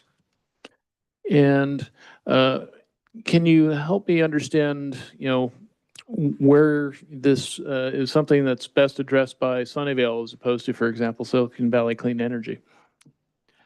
I'm open to having it addressed wherever it best fits.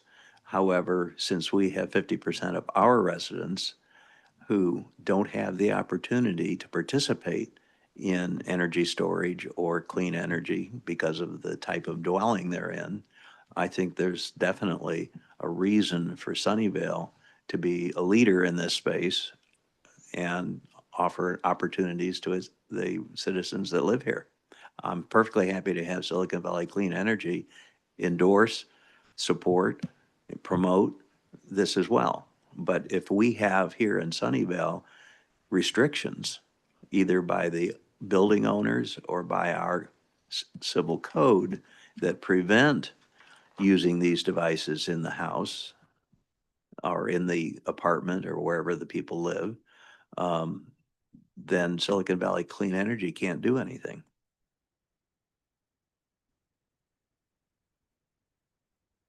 Vice Chair Pistone. Yeah, thanks for the presentation.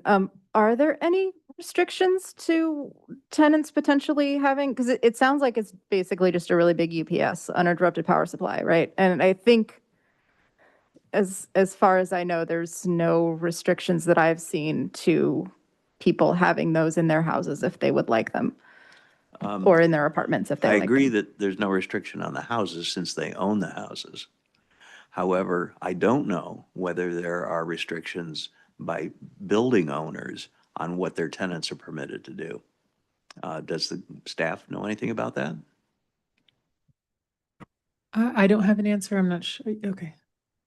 Let me try to take a shot at it. This is Ramana Chirikotla, I'm the Environmental Services Director. I think the question was, is do the tenants, can the tenants just put batteries in? I think the central question more is that the city doesn't really have any control over what it can and cannot tell the apartment owners on something like this. But typically, all the stuff is dictated by the building code, and as long as they follow the building code, the apartment owners have rights on what they can and cannot have their tenants do. So the city itself has does not, cannot put restrictions on. The other question I wanted to understand also is, what exactly are you asking the city to look at in Two terms of things. distributed storage? Two things. One is that there's nothing in a multi-tenant building for a resident renting in a multi-tenant building that would prevent that resident from using one of these devices. And the second is, if for particularly low and moderate income people living here, that we provide some incentive to encourage them to use these devices in order for us collectively to get the benefit of trimming the peaks and the benefit of the distributed storage that I discussed a moment ago.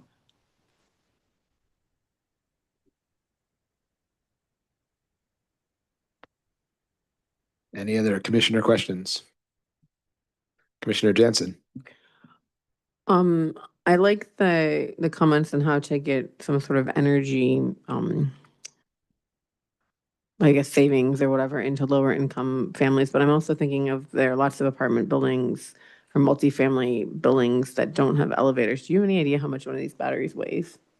Are we talking 20 pounds or like 150 pounds? They're characterized as being a heavy suitcase. So I think what we're talking about size-wise here might be 50 pounds or something like that.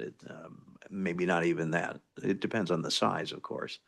But I believe that they're easily transported by some reasonable condition. Okay, I think if this did come through, it would be interesting also to look at. I mean, as far as I can tell, it's relatively easy to just plug the appliance in, but we'd want to make sure people knew how to use it. And I think PG&E has a program like this for people who depend upon medical devices, and so that could possibly be a model of something we could look at. Good idea. But I also think it's a good question of should Silicon Valley Clean Energy be leading this because they already have all these other promotions. I would go there if I were trying to figure out how to do better with my energy. I wouldn't go to like the city of Sunnyvale necessarily. I think Silicon Valley Clean Energy can definitely be a party or partner on this. My concern is that there's nothing inhibiting the tenants from taking advantage of this.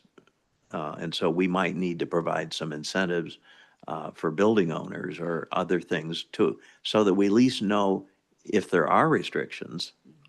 And then we might want to look at things that would encourage them to remove those restrictions.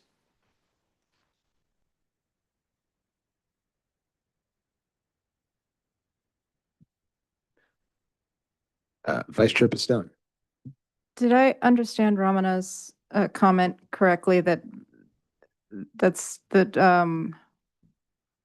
basically landlords can have requirements on the lease and we can't necessarily restrict that?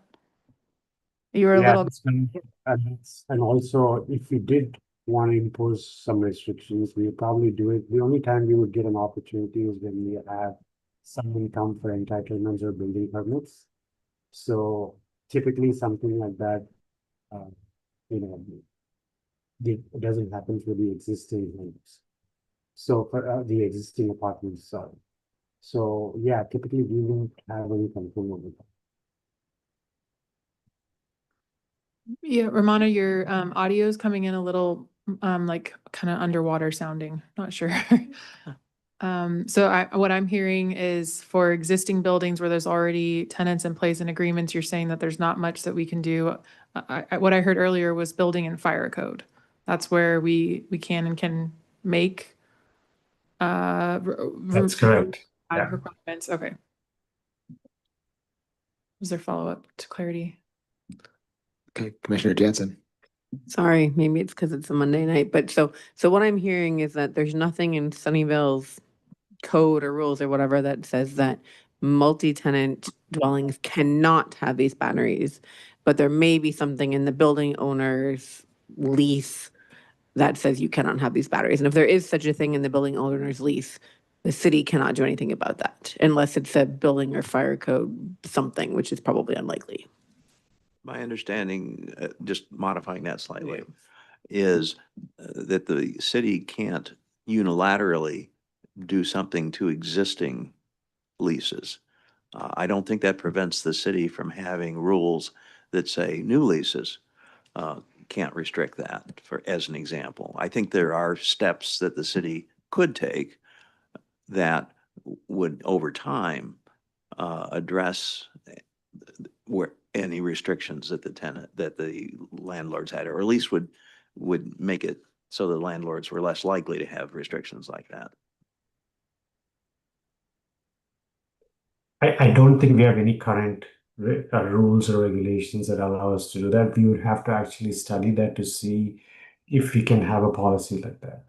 So it would be a study where we would look at that if we ever did that. That's fine. There are open questions that may need study and input from the city attorney and figuring out a way to accomplish it if we decide this is worth doing.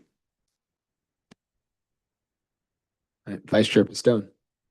Yeah, I'm just trying to think through this in my head of how much effort this would go to what end. And I think I agree with some other commissioner comments that Silicon Valley Clean Energy is probably a better idea to pursue this kind of thing. But as a tenant, I don't necessarily consult my landlord with every single thing that comes into my apartment with every time we buy a new electronics. And if you have an induction cooktop, I don't think there's any approval process. I hope there isn't. Some of those induction cooktops come with a built-in battery. We have so many batteries in our apartments. A battery, much like what I'm talking about here. Yeah, and I guess what I'm saying is I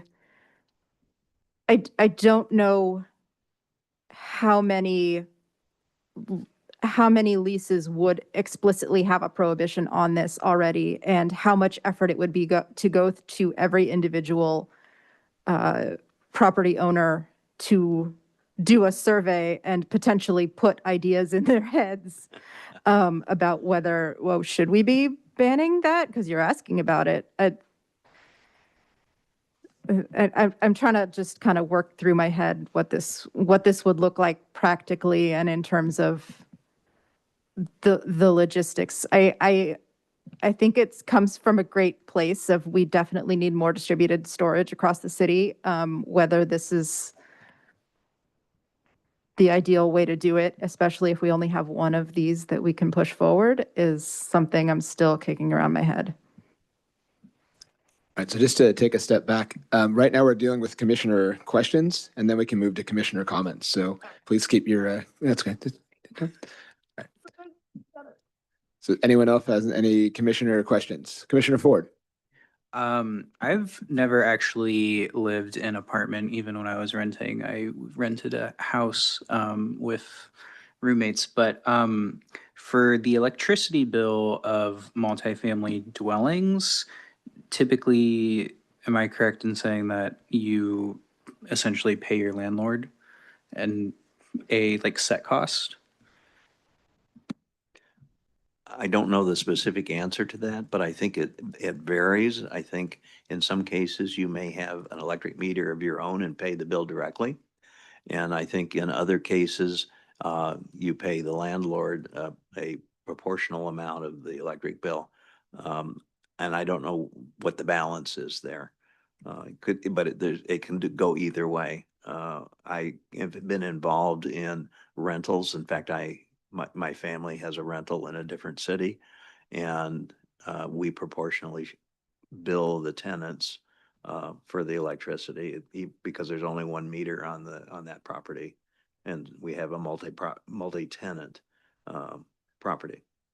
So I don't think there's a fixed answer to that, but it's one or the other.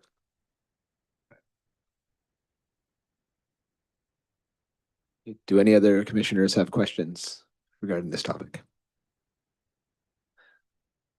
Seeing none, we can move on to commissioner comments.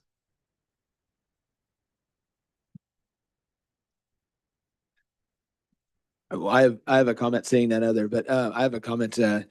typically, from my experience with UPSs, the batteries don't last much longer than 5 years. And while we were sitting here, I was looking up different battery backups or different briefcase style batteries, and most of them have warranties for 5 years. And after that, they don't have warranties on their batteries anymore. And it sounds like the ROI was pretty similar to that, maybe a little bit less than 5 years. But I think it'd be challenging to, if you have to replace all these lithium-ion batteries or whatever type of batteries are using these things after 5 years or so, I'm not sure that it would make much sense to prioritize this without better technology if it was batteries are only going to last for 5 years. I could see if it was a 10-year warranty it making sense, but just my comment.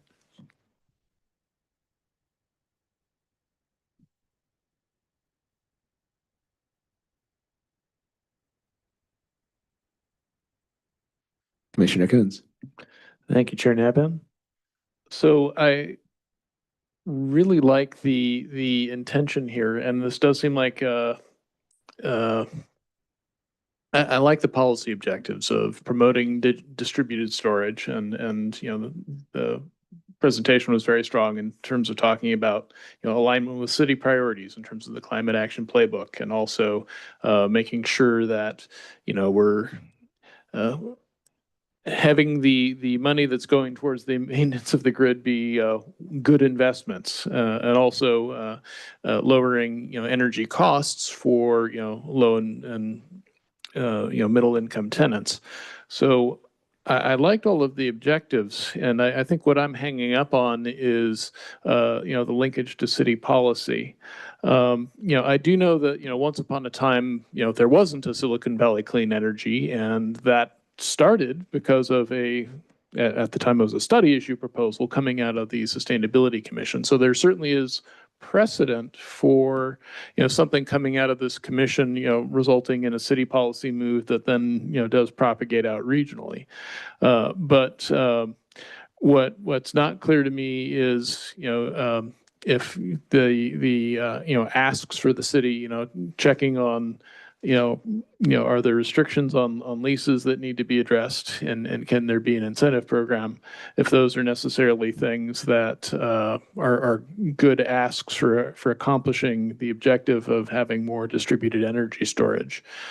In particular, I know that Silicon Valley Clean Energy, one advantage that they have is that they have revenue streams associated with what's coming in from ratepayers, and like for their electrification programs, whenever they get somebody to electrify, they're also, increasing their revenue base. It'd probably be different here with distributed storage, but I think that they have some financial resources available to them that, for the city, you might be talking about competing with, limited general fund dollars, or, pulling resources away from other things like, the active transportation plan.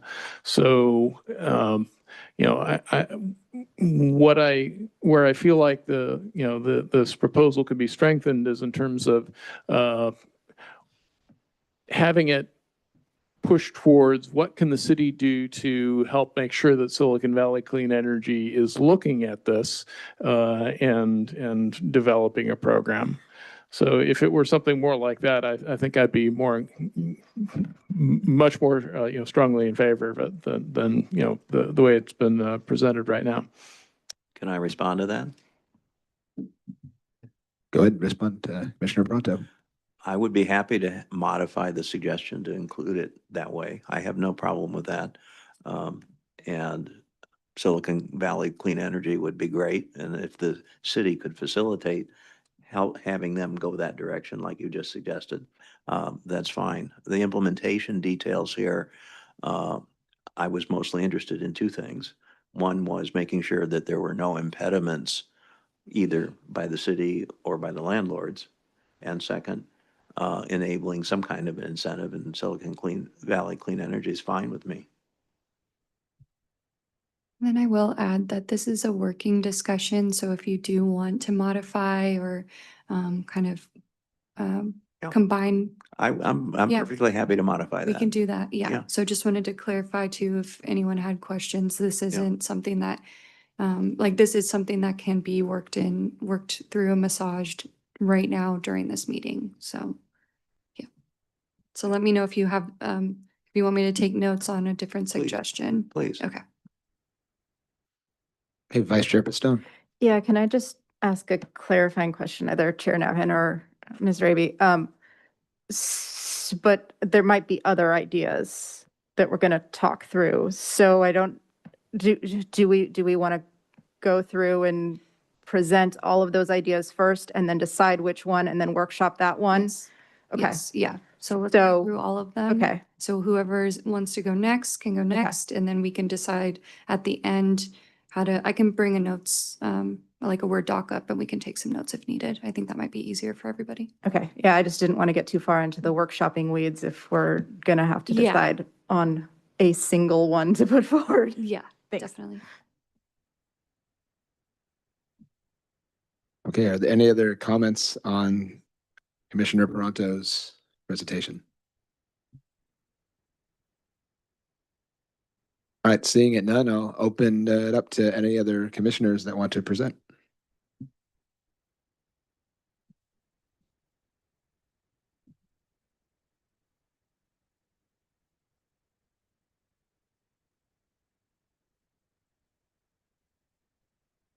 All right, Vice Chair Stone.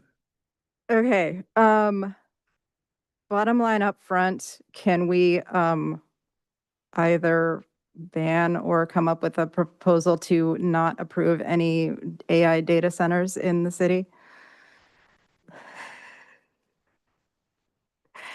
And I guess to talk to that a little bit, Commissioner Chang put a study issue when we had the old process, which was talking about the huge energy consumption of AI in general. And I think staff's response was basically the standards that we have don't really say what you can use in existing buildings, but it seems like other places have been successful in adopting either ordinances or memoranda to say we're just not going to approve any of these types of facilities in our city, which I think is probably in line with a lot of our climate goals, in line of a lot of our CAP things, especially if we're trying to decarbonize. We don't want to be doing a whole lot more of energy on something as silly as AI. I'm looking at this PDF right now, and Acrobat's like, do you want a generative summary of this document? No, I do not.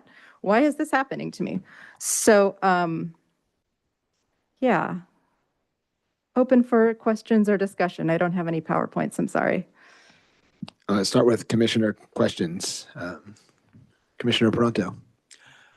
Given that the energy infrastructure here is shared amongst the different cities and the residents of the valley, how do you propose that if we don't do AI data centers here in Sunnyvale, that we don't pay for the AI data center that they then put over in Santa Clara? Pay for, how do you mean? Well, if if the power that PG&E is selling to all of us is based on what they're shipping in, and then it really doesn't make any difference whether the data center's in Sunnyvale or in Santa Clara. We're going to pay the higher rate because PG&E is shipping in higher amounts of power. So I think that you need to, maybe I would suggest a variation on what you proposed, which said, not only do we not put a data center here, but none of the residents of Sunnyvale get charged the higher rate because the data center's over in Santa Clara. That we get a reduction in our rate because we don't have a data center here. I don't know how to do that, but otherwise, what you're proposing doesn't really accomplish anything, in my opinion. I'm not sure I exactly follow what the rate is, but I would say if the city, so I believe it's in the city's power to say, we don't want to have certain types of facilities in certain places within the city. And I would argue if this is something that I'm going to say. I am arguing that this AI data centers are things we don't need more of. We should be focusing all of our time and energy on other things that are more important and less energy intensive for minimal gain. If we can do what's in our power to limit the places where that could happen, then it becomes more challenging for them to put those anywhere, and therefore, hopefully, we can use the small levers that we have towards a better world would be how I sort of see it. That would be what I would see as accomplishing it. Just making it more challenging, make them have to think twice if they're going to go somewhere, that they can't just put their things wherever they want to. Commissioner Jansen. I'll just ask Commissioner Parento to make sure I understood your point correctly. So you're saying that the energy rates for people living in Sunnyvale are not determined just by how much energy is used within the Sunnyvale city boundaries. It's determined by how much energy is used across, I don't know if it's the county or California, but some bigger entity. And so while banning data centers in Sunnyvale would reduce the amount of energy in Sunnyvale specifically, we would still be impacted if data centers were put in other locations because our energy rates are calculated by not just Sunnyvale's energy uses. Is that what you were saying? Yes, that's exactly what I'm saying. Thank you. But I also think you have a point if we could be a leader in saying we're not putting AI data centers in here. And I will also, I don't know if this is a comment or a question, but from what I have read, which admittedly is limited amount of expert, data centers don't come with a lot of long-term job opportunities. So I'll just add that as a comment question wherever it's supposed to go. Sorry. Commissioner Chang. Is there a way to maybe add something to that idea where I know like in the past, a lot of study issues have really emphasized regional collaboration. So maybe if there's a way to, well, is there a way to add like Sunnyvale's commitment to collaborating with other cities to kind of enforce this same policy? I would be totally open to workshopping it if this is an idea that we go forward with, and I think that's a fantastic idea. Commissioner Coons.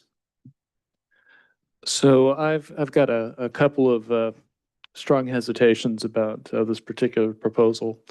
The first is that it regards AI as having no value.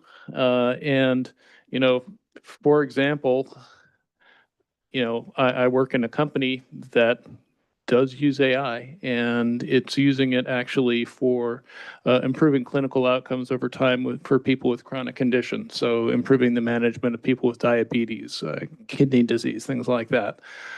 So just declaring, blanket AI as bad strikes me as throwing out the baby with the bathwater. And so for me right there, that's inherently problematic.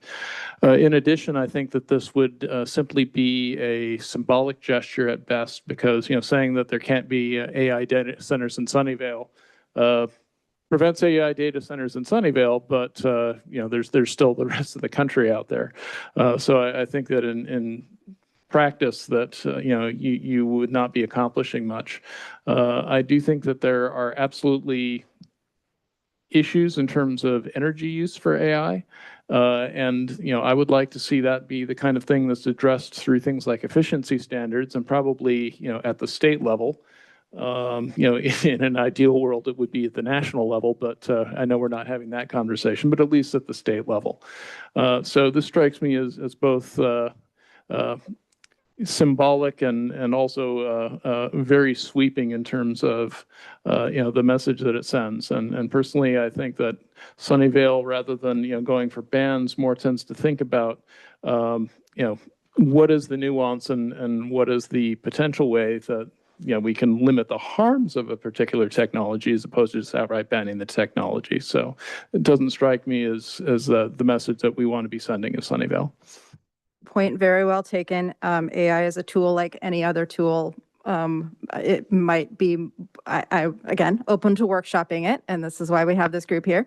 It might be more specific to generative AI, which I think is something that is overused in many cases. And I would say in a lot of cases is doing more harm than good because it is not quality controlled. There are definitely uses of AI that are AI machine learning before we got to this sort of proliferation of these tools and just putting it out there and putting it in everything that we didn't ask for without fully understanding the limits. It is a tool like any other tool. It can be used for good or it can be used for bad. But overall, I'm very concerned with the general trajectory of what the general public sees as being used at. But yes, point taken there. Yeah, I guess I'll stop there. And I think I already talked a little bit about I think there would be some value in sort of being a leader, and perhaps that would be rather than a ban, something like a pause saying we are not going to consider adding any new data centers for the next 5 years. We can reassess it then. We can see what the landscape looks like. We can see if we have a proliferation of AI for good instead of, do you want a generative AI summary of your Chewy login page? True story. All right. Any other commissioner questions? Commissioner Ford? Oh, okay. Well, we can move on. Seeing no, we can move on to commissioner comments. Commissioner Ford? Yes, everything blends together. To Commissioner Pronto's points about regional rates, I will say I know the city of San Jose is very pro AI. Mayor Matt Mahan is very pro AI. I know there are talks of a bunch of data centers in San Jose already. I don't know if any of them have been approved yet, but if you Google that, there's tons of news articles. Do I have another point? I'll think about it.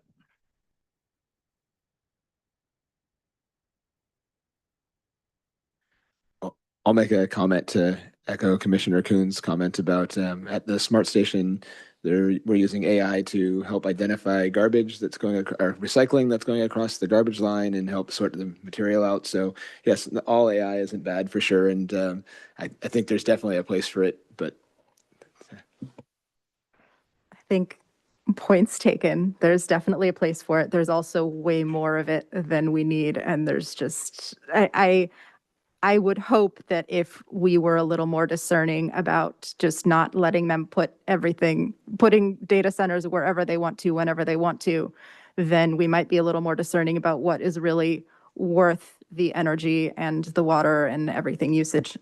To Commissioner Ford's comment, maybe I came in a little hot. We can,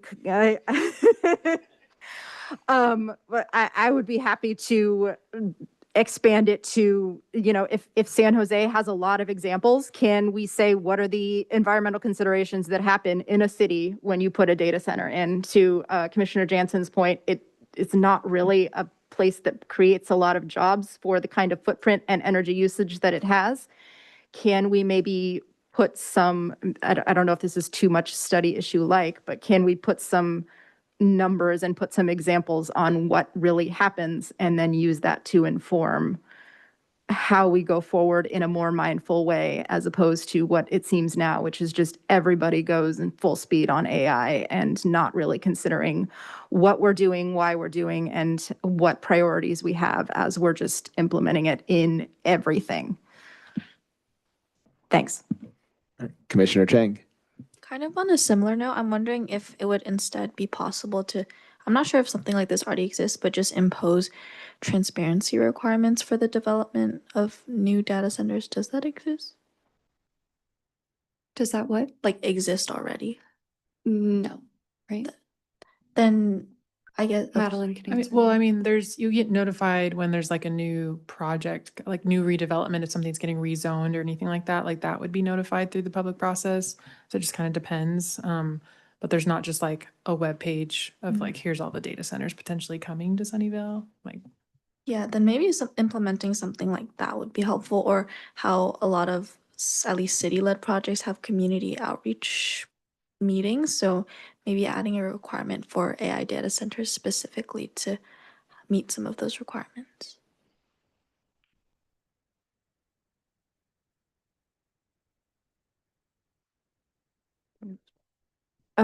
Just question for staff.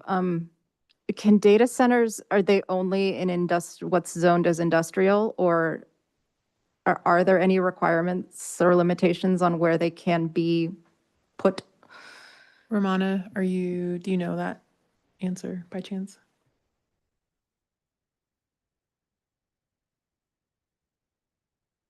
Nope. Okay. Gonna take that as no. I don't have an answer. That could be something we look into though, because that's something we do have control over is our zoning and land use. All right, are there any other commissioner comments? All right, seeing none, we can move on to any other commissioner presentations. Commissioner Jansen. Okay. I also don't have a presentation. And I wasn't going to do, well, I was debating, so I'll do it and then you guys can vote on it. So mine is related to doing a demonstration, well, 2 demonstration grass athletic fields that use modern organic or regenerative maintenance methods. And I had hesitated on bringing this up for the obvious reason that we have the ongoing study issue. And I checked, and our work plan has an ESD 2401 coming in June of next year. And so part of me was like, we should wait, figure out the study issue results, get that presentation, have it go before council, and take those recommendations before we run.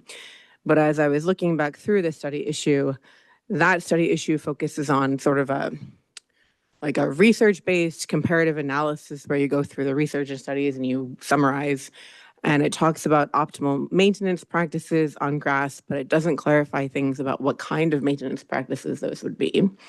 And so it's really missing this, it's all in paper, and it's missing the chance to do something actually, to get our hands dirty, for lack of a better word. And I will save us the whole arguments about we don't have enough playtime, because I think many of us here already know about that.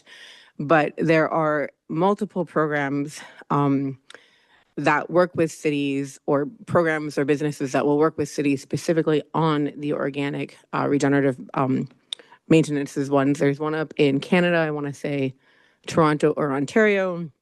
There's another one maybe in Massachusetts. And then there's the Parks for Sustainable Future program that is run by Beyond Pesticides. That is a 2-year program. I don't want to quote exact numbers on the record, but it's certainly under 6 figures to do. And basically they train staff on how to do the truly organic regenerative method approaches, with the idea of then Beyond Pesticides walks away, staff knows what they're doing, there's no long-term financial commitment, it's a nonprofit, and so the city takes the knowledge and we just implement it within the budget requirements that we have. And sort of the key thing here, and this also ties to the other what is it, the pesticide-free, no, that's not quite right, the chemical pesticide study issue in June as well. But the key thing here that's different is that you are not using things like synthetic fertilizer or synthetic pesticides, which is what the city does today. And so I guess what are we calling these now? Council priority project, whatever we call this idea, would be to find an organization that we can partner with the expertise in this organic regenerative practices, pick 2 fields in Sunnyvale that are used that both the organization and Sunnyvale say, yes, we should do this, and move forward with doing that real hands-on experience while we wait for the study issue results that will come probably the second half of next year. And I'll stop there. All right, I'll open it up for commissioner comments. Okay, commissioner questions, sorry. Commissioner questions. Wrong order. Commissioner questions. Yeah, it doesn't matter if that's what everyone wants. It's fine. Yeah. So, yeah. Okay, perfect. All right. So I'll open up for any commissioner comments or questions. I think, yeah, just for clarity, when it's a public hearing item and you have a public comment, you do questions, public comment, and then commissioner comments, and then the vote, and that. But in this type of setting where we're not having a public comment for every topic, a little bit more flexibility is okay.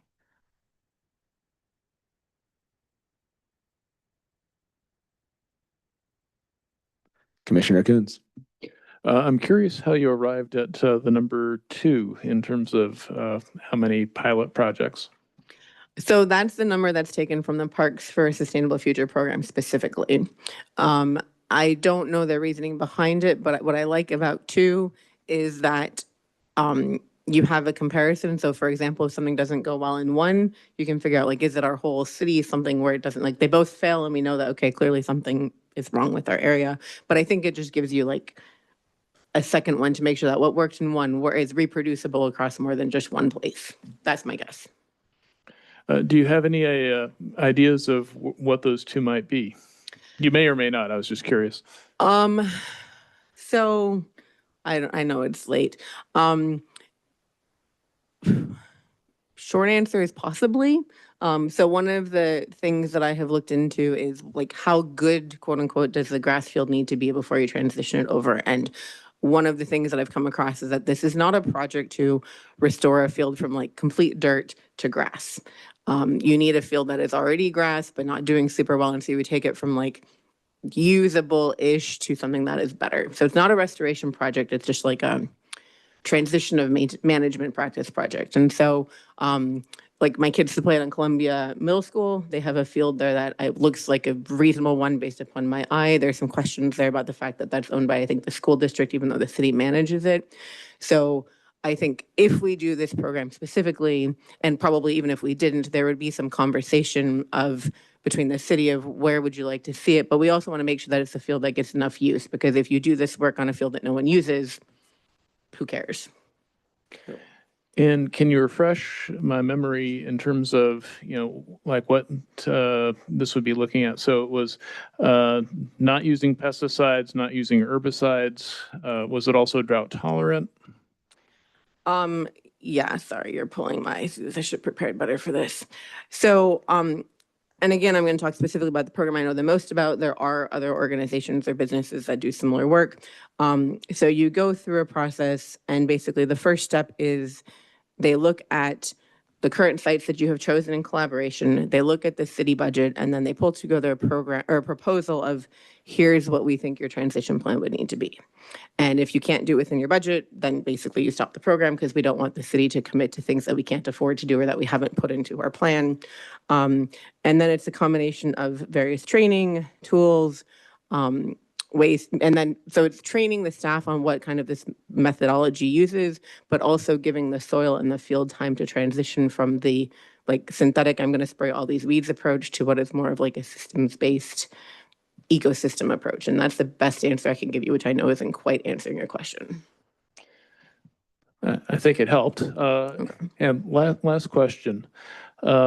So you articulated very well, kind of where the study issue that's in flight stops, and that this takes it further. Thinking about it the other way around, if you've got, let's say, council and they're, skeptical or saying, hey, why don't we wait for the study issue first? Might this be, investing into something that turns out to be a dead end? How do you, address those kinds of reservations? Yes. So I have a couple of thoughts. One, we put 150,000, I think, towards the study issue. Christina, is that roughly right? Do you know, stop your head? Very low six figures, somewhere in that amount. And I believe that the cost of this program would be probably under 50K, so 50. So relatively, the financial investment is low initially. So I think financially there is a relatively low risk. The second thing is if we start working on it, I say now, which technically probably means like spring of next year, we would catch like the summer growing season, which would help if we could get it off and we could catch summer of 2026 to get the growing season underway. We would then put ourselves like 6 months ahead. So the study issue comes out and says, yes, we think grass is an option. Even if grass and artificial turf come out on par, we would still have grass fields that we're already working on getting there. And then the third or fourth reason that I'm at, frankly, is a skeptical reason. So tonight, and I obviously did not listen to it because I'm here, but the Palo Alto City Council had their review of their turf study issue. I didn't read the whole thing because it was like 700 pages and I don't have time for that, but it was not a very well-written study issue. And so I am a little concerned, and I really hope we don't have this happen, where the study issue that we get in June is perhaps as not well written as it could be. And if we, if some side, and that could be me, and I'm like, I don't believe it, or it could be someone else is like, I don't believe it. if we end up then back to arguing about what's correct and we haven't solved anything, we're now 6 to 9 months away. So it would basically be to jumpstart it and see if it works hands-on. But like I said, I almost didn't mention it today because I could also see an argument for let's just wait until the study issue is completed. So that's Just my a answer. note about timing. So the, anything proposed tonight would be adopted with the budget. So we Yes. wouldn't be starting anything until July Yep. or August of 2026. So you could probably catch the tail end. Whether or not that's enough, I don't know, but it's probably better potentially than waiting a whole nother year. And then just the other thing I did want to note that came up when we've talked about this in the past is staff time. So I know that 50,000 might be, I don't know if that includes like staff time and resources for this type of pilot. So I just want to flag that. I'm obviously not the park staff. I can't speak to it, Yeah. but I wanted to flag that as something that's come up in previous conversations about that. Yeah, and that's a good point. And I don't have the details on like, I don't know, number of hours of training per month, let's say. But I think the intent is to really come in, work within what the staff is already doing so that they aren't like having to go to offsite, trainings for a week or crazy things like that. It's a good point though. Thank you.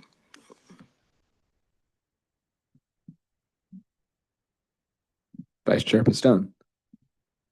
Thanks. Just to clarify, so I admittedly just started looking at the Beyond Pesticides site like 30 seconds ago. It seems like what they do is like organic maintenance of lawn. Would you also propose to do other like types of grass, like heavy use? Where does that come in, or would that be part of it, or would it just be sort of the no pesticides side of things? So What were you envisioning? you're right. I'm looking through it too. It's not super clear, but they do athletic fields. And my suggestion would be to focus on the athletic fields. Did you ask me something else? Just like I was trying to clarify what the scope was, and maybe this is also subject to workshopping. But from what I've heard, most of the arguments in favor of artificial turf are the natural grass is basically just too weak and you don't have enough playtime and it is fragile and then you need to let it rest and stuff. So if there are examples of different species of living grass that could be better for that, to my mind, that might be a better use of an example field if I'm understanding the purpose of this. Okay, so I'm gonna answer that and also go back to the prior Yeah. question a little bit. So yes, okay, sorry, I was trying not to go here, but basically just like artificial turf has like the old crumb rubber infill and stuff versus the new technology that is like cork infills or whatever.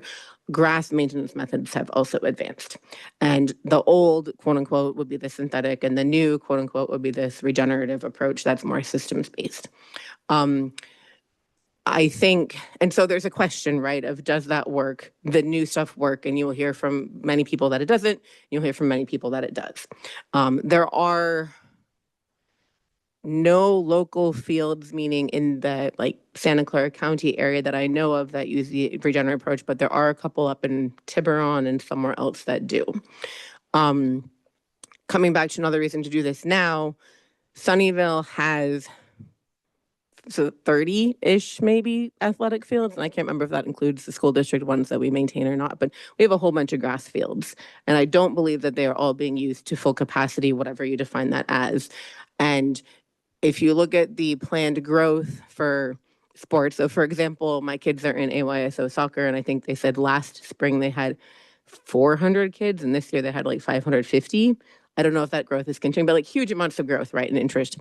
And so we can't put artificial turf on I would like to not put artificial turf on all 30 fields in the city. And so I think it's, even if people say we do want to continue to use artificial turf, we also want to take the grass fields that exist and make them better. And so to like, why would we do this now? Potentially, we would come out in the future of, hey, Sunnyvale has a couple of artificial turf fields, but we also have a lot of grass fields that are well maintained using this regenerative approach. And so what that gives you is more total fields that you can play on. And I haven't been to all of our fields. I think Sunnyvale fields are okay, but that's kind of where it's going. So like, even if we do say, yes, we want to add another artificial turf field, we still have lots of grass fields that need help. Yeah, I guess I'm just worried if n equals 2, if those 2 fields still are, if they are used so much that they still are not, if it were another circumstance, I would say, you isolate your variables and you try one thing at a time. But in this case, would it be better to put everything all together and see how it shakes out with different types of grass and different types of maintenance and all that kind of thing, if we do have a sample size of 2, which is, yes, not the. So It that is could what be it is. part of the scope of this. What would we look like? What those conversations have? Right now, Sunnyvale Grassfields formerly closed from like, what is it, December to March or something. And another thing that I have read, and again, it's in the research, so hands-on maybe less, but that you could maybe cycle. So like a third of Sunnyvale fields are closed for like 2 months. And so like you could rotate around, but those are things that could also come up as part of this as a continued conversation. And now that I think about this more, even more independent of the study issue, like how do we make just the remaining grass fields better? Does that answer your question? Yeah, I'm still kicking it around in my Okay. head, like what's the, what sort of, I guess the other question would be, and maybe it's a question for staff, like this feels like it would require some buy-in from a lot of parts of city staff. So you would need your like parks department. This is part, again, depending upon what study she goes, right? Like it's the training of the people who maintain the parks, or in this case, who maintain the athletic grass field. So that would not be the sustainability department, the ESD department, that would be public works. I think I picked 2 because that's what I know, but we could potentially explore doing more. Yeah, I don't think there's anything to stop. The price would probably go up a little bit, but I'm also speculating there. So.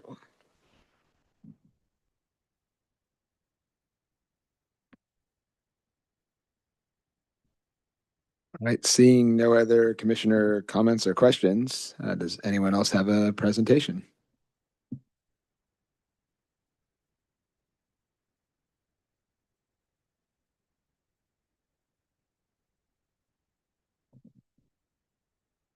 All right, seeing no other presentations, do I open this up for public comment now, or do we want to pick one first before opening up to public comments? Let's open it up for public comment. Okay. I'll go ahead and open public comment on this item. Please submit a speaker card to Ms. Raby. Raise your digital hand now or dial *9 on the telephone to indicate you wish to speak. I will call on members of the public participating in person first, followed by remote participants. Speakers will have 3 minutes to speak. Ms. Raby, does anyone want to speak on these items? There are no members of the public in person or online wishing to speak on any of these items. Okay, I will close public comment. I will now ask for a motion from my colleagues. Please state which idea you would like. Sorry? Let's actually, Madeline and I have been taking some notes. Okay. We should probably bring them up Workshop them. and workshop them, and then we'll do the motion after Okay. that.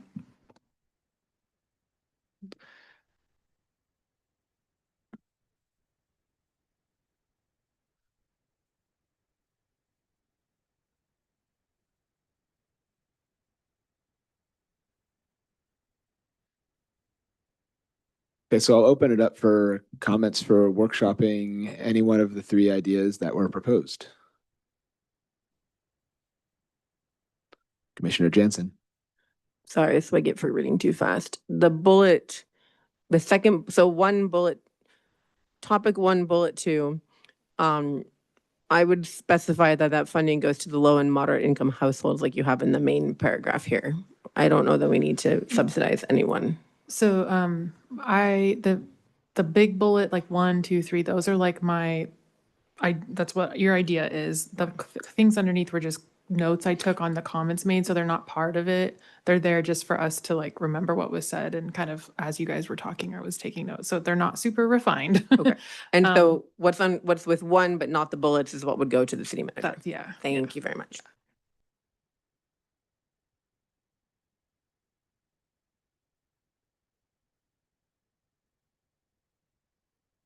Vice Chair Pistone. Can we scroll down a little bit? Or maybe like, yeah, look at all of them together. Yeah. Thanks.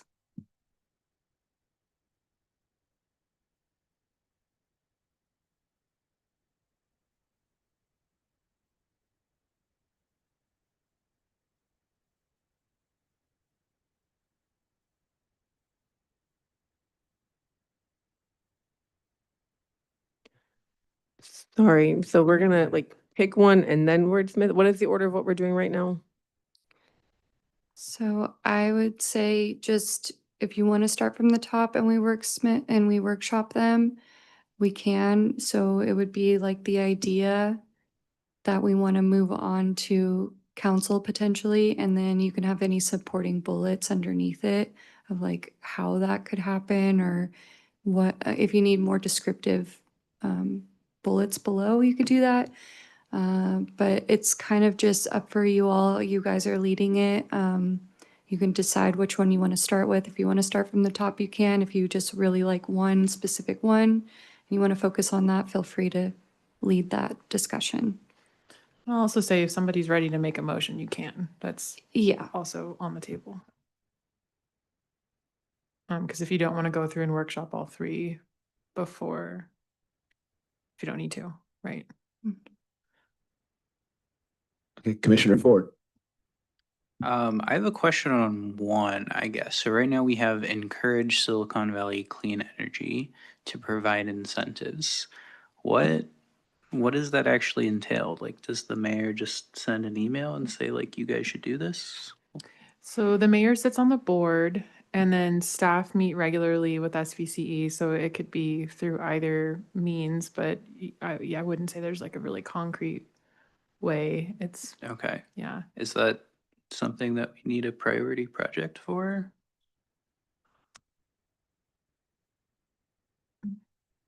This is really specific.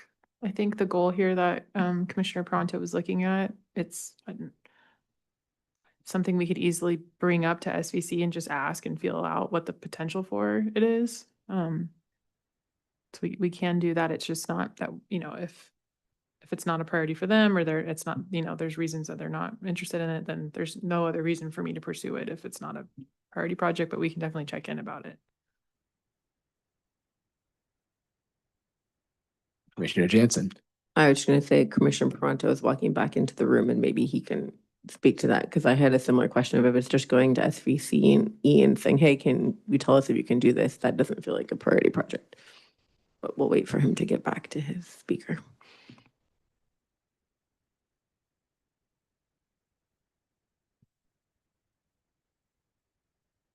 What's the question, please? Whether or not staff can just advocate for SVCE to provide these incentives to SVCE, or advocate to SVCE to provide these incentives, and whether there really needs to be a project to do that. So staff can just reach out to SVCE and ask about a program like this. And so I just responded that we could do that. There's just, if there's no interest from them or there's reasons that, we can always convey the reasons, but if there's not like a priority project to see it all the way through, I can ask and then we can get an answer and go from there, kind of a thing, but. Which is fine with me. My only other concern in my proposal was to make sure that we eliminated any limitations by the city, if any existed, and it doesn't sound like they do, or by the landlords. And Right, and so that is more in depth. I think we could easily take a look at like fire code and building code and just get you an answer from an official on that, but an evaluation of whether there are. so the thing, the Agreements. area where it's likely to be brought up is the landlord's building insurance. So there's a potential insurance issue. Which the city won't have any, there's no way for us to influence that or intercede in between a lease agreement, basically. I agree that's the case. But I think the city could influence what the landlords did lease-wise in the future. I agree we can't fix anything that exists today. Right. I just So- finished writing a lease for rental property. Right, so that piece is the piece that I would say needs like a study to Yeah. a priority project level thing to. What we want to look for are the roadblocks. Mhm. And maybe getting advice from some of the landlords about, hey, how do you feel about this? And seeing what objections they might raise.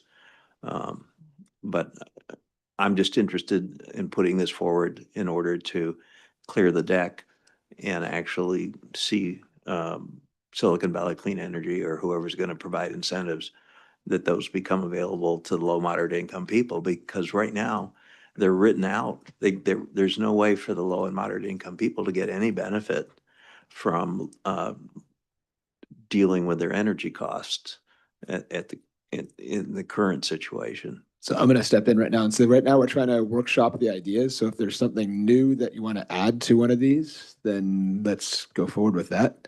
But if it's already covered on there, Okay. Commissioner Jansen. Sorry, for my number 3, can we make it say implement, 2 is fine, 2 pilot projects for natural grass fields not using synthetic pesticides and herbicides, comma, and using regenerative practices with a focus on athletic fields. Because right now I read that as you're not using pesticides, herbicides, or regenerative practices. Sorry. And it's important to say synthetic too. Thank you.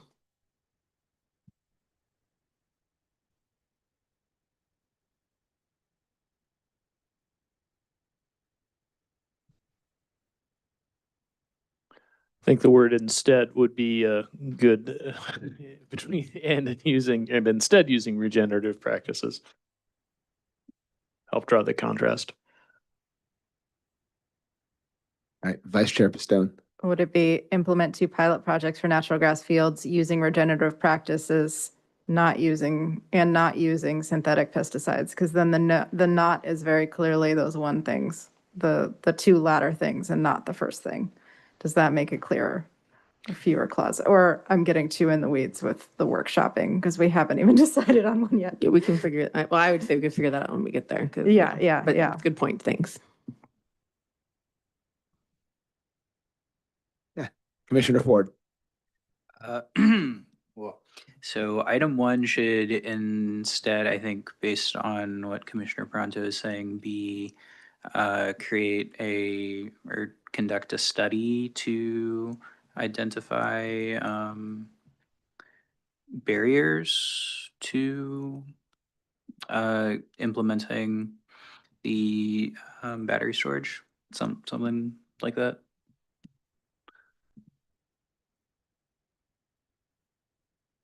All right, to implementing battery storage. I'm not good at words. Something like instead of right now we just have encourage, but that just sounds like something we can just do.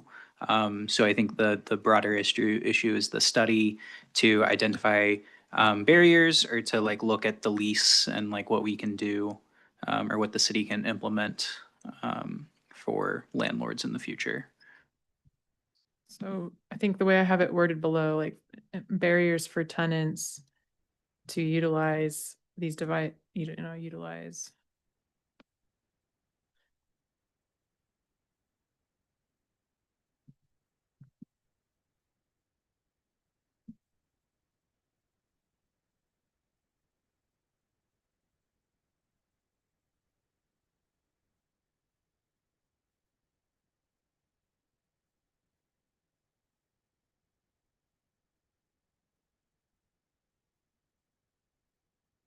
Do you want another minute or should we move on to the next commissioner side if you're done? I'm done. Okay, Commissioner Pronto. I'm sorry, I was going to respond to I'm fine.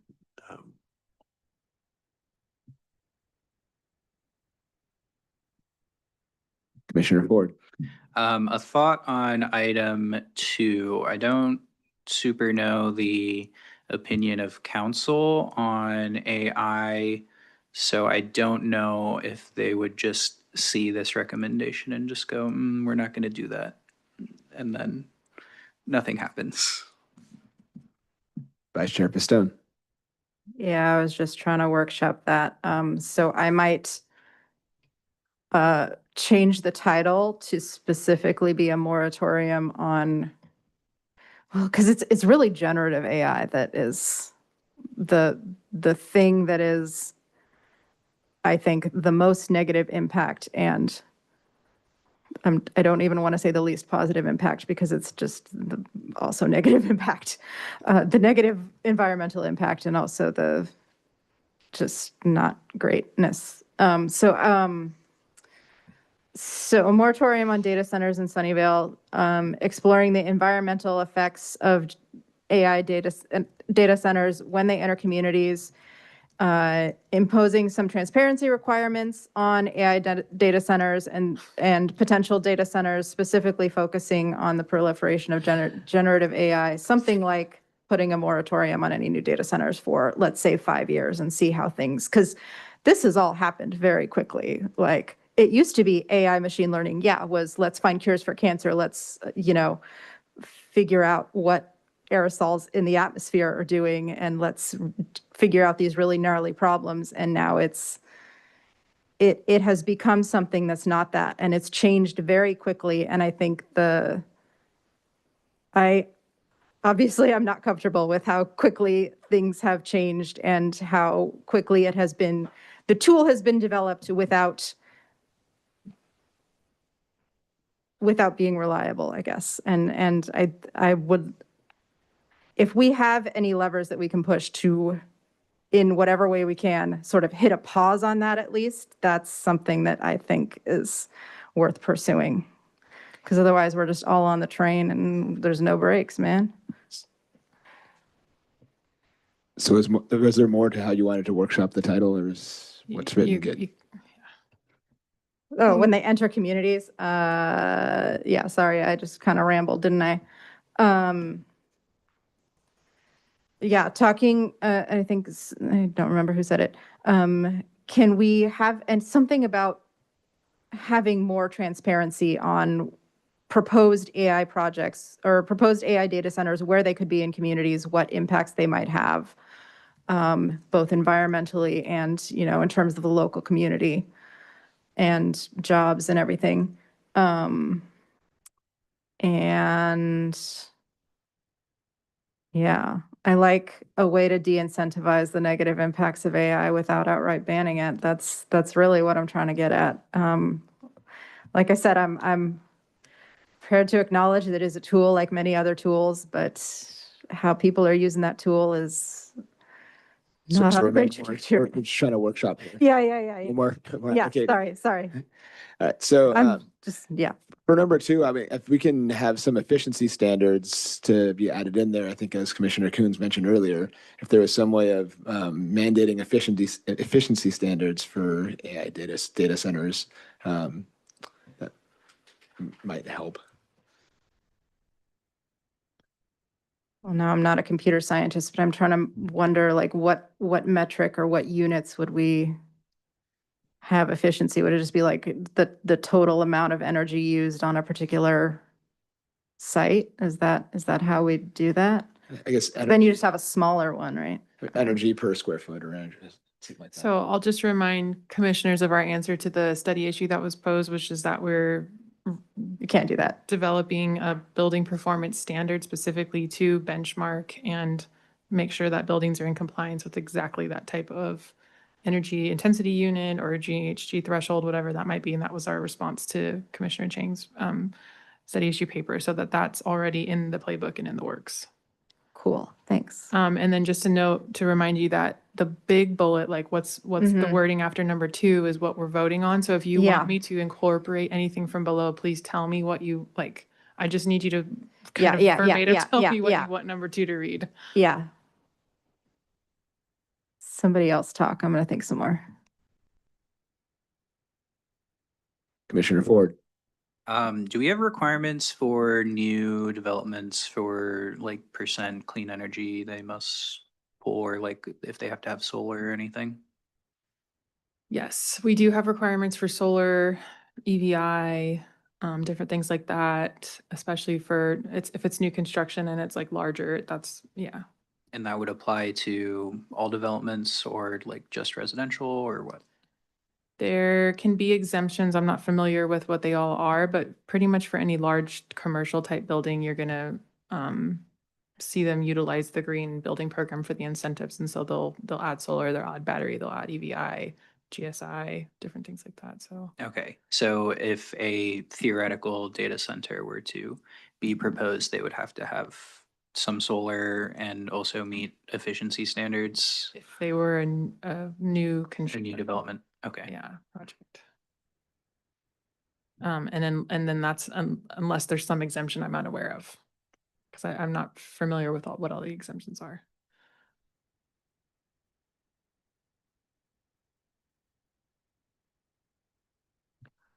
Commissioner Just, Jansen. sorry, just to match the format of 1 and 3, for number 2, should we just get rid of the stuff before exploring? Explore the environmental impacts of data centers. Explore a potential moratorium on data centers in Sunnyvale. Yeah, Um, or maybe let me write. explore the environmental impacts of data centers when they enter communities. Propose more transparency in their approval, And in their 3, proposal and approval, and a potential moratorium on new ones in Sunnyvale. in Sunnyvale. And we can make it a temporary moratorium. I'm cool with that. If that'll I think make people moratoriums like are it more. temporary. Moratoriums, I think, aren't temporary. That's why you say moratorium instead of a ban. Maybe I'm wrong. I always Yeah, assume that moratorium, was yeah. temporary. Yeah. That sounds, yeah. A That sounds ban right. is an outright no more. That sounds right. Yay, words. Okay, do we need to? There's a little bit of a lag here. So Okay. It'll pop up soon. I'm like, I know I saw you typing. There we go. Can we get a comma after enter communities? And I think get rid of proposing more transparency. There's 2 proposings there. Explore the environmental impacts of data centers when they enter communities. Require more transparency, thank you, in their proposal and approval process, and explore a potential moratorium on data centers in Sunnyvale, period. How's that sound? I don't know if anybody else likes it, but that sounds, yay, workshopping.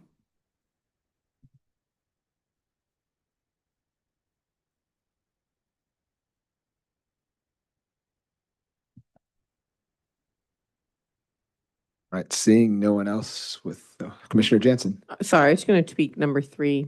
Can you just say, implement 2 pilot projects for natural grass athletic fields using regenerative practices and not using synthetic pesticides or herbicides? Then you can get rid of that, and with a focus on athletic fields.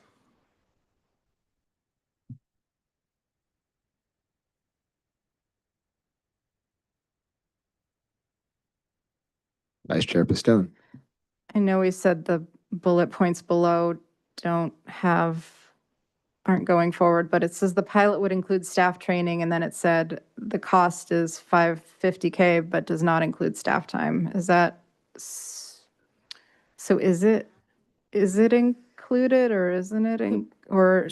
So the note was because like there was a lot of staff training involved as part of the project itself, Okay. but the cost of 50,000 doesn't include any cost of staff time spent on those trainings. That would be a part of.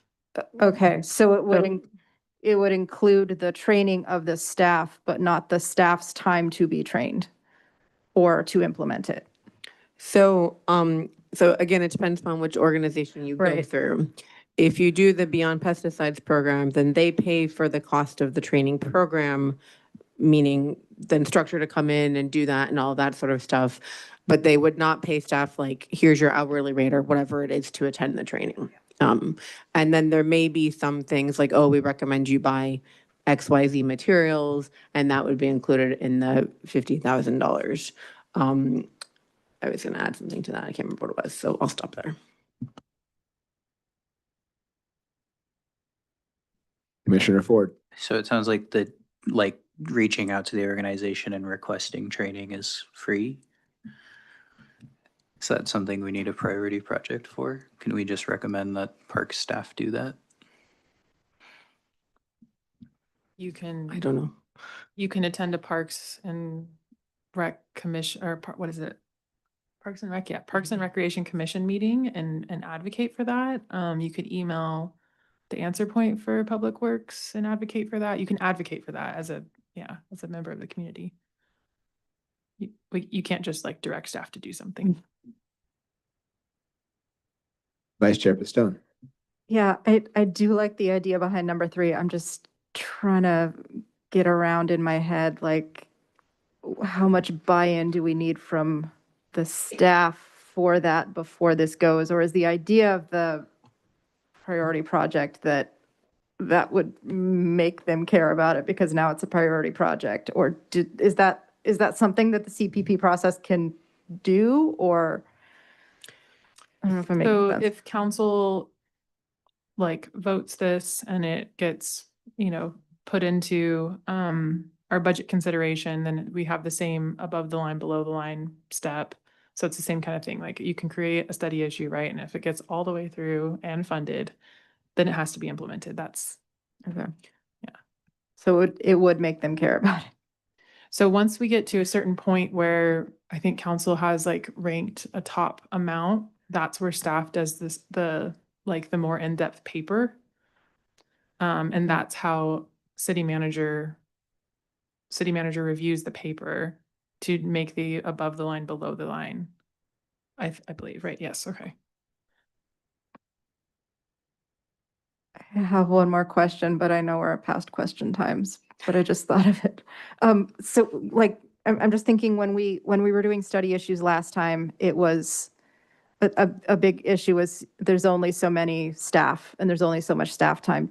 I don't know if you all have a sense of how overburdened they are is it Public Works? Or like, would they have the bandwidth to implement this at this time? Do we know? My understanding of regenerative practices is that it's much more staff time intensive. And I think that's where, that's where you really need like council to direct. So I think my assumption is that that's going to be taken into consideration when we look at the cost of this project, of implementing it, right? It would consider, okay, what kind of staff time is required to do this? And then what does that do to other jobs that they're current, how do they prioritize? And then it does need council direction to say, yes, spend your staff time on this. This is the amount of money and time it's going to take, that kind of thing. That clarifies. So because it's so time intensive, it's likely that council would see this as you'd have to take staff time away from some other things that's they're doing or hire more people. I'm saying that could be something to consider, Okay. like once staff respond to this. I can't speak on behalf of the Right, park okay. staff. And then what that would go to is city manager for consideration as part of the above the line, below the line. Because by the time council's done with their ranking, there's no staff response. Staff responses aren't being seen by the council. Is that correct? Yeah, it's staff responses come after the council workshop in February. So between March to April is when we will be then preparing those 3 to 5 page responses with more detail.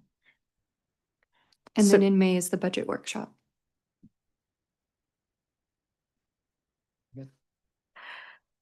So council is going to decide whether they want to prioritize these or not, basically based on these bullet points only. Yes, it's just a list. Yeah. An active list, and then So they you pull got from a it. real good title. Okay. Yeah. Yeah. Which is why it's so long. And then you will have the opportunity to make public comment at any of the meetings that these are being discussed and advocate for them and speak to them. Commissioner Jansen. So I'm Googling while you talk and ask questions because they're good questions. So basically it looks like the process is, and again, this one program, you collect soil samples from the pilot site. They go do the test results and analysis. There's a questionnaire of basically like, what does the city do today? Then there is a training that has both classroom lecture and an in-field discussion. It does not give me a number of hours, but that would be like a bounded thing, I assume. You walk the pilot sites with staff, answer land management questions. Then Beyond Pesticides would build a organic transition management plan. And then basically, staff would go through that and start to adopt it. And then Beyond Pesticides is around for 2 years to provide support. No additional charging here. I think one of the points of contention I know is, does this maintenance approach take much more time than just bring synthetic pesticides down? That could be something worth discussing. I think Beyond Pesticides would say no. It's never, if it does, it's a very small amount that's worth it for the environmental and sustainability benefits you gain. But I won't speak to that specifically. All right, are there any other commissioners that would like to help workshop these 3 items?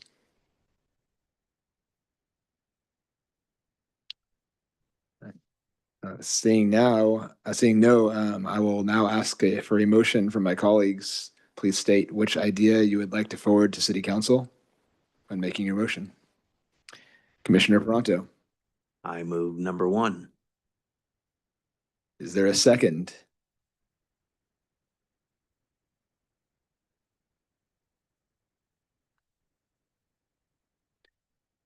All right.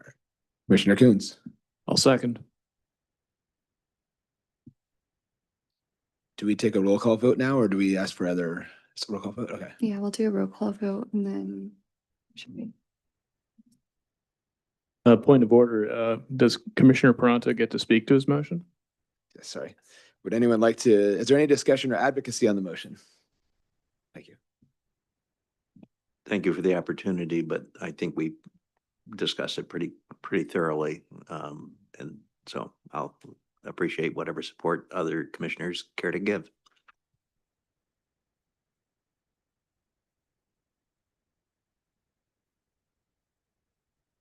Give us a little bit. We're talking about how to take the roll call or take the vote.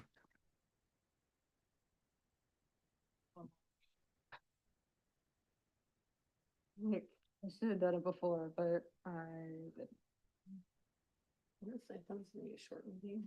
you thought this was going to be short? Point of order, Chair Navin. While they're doing that, I could speak to the motion.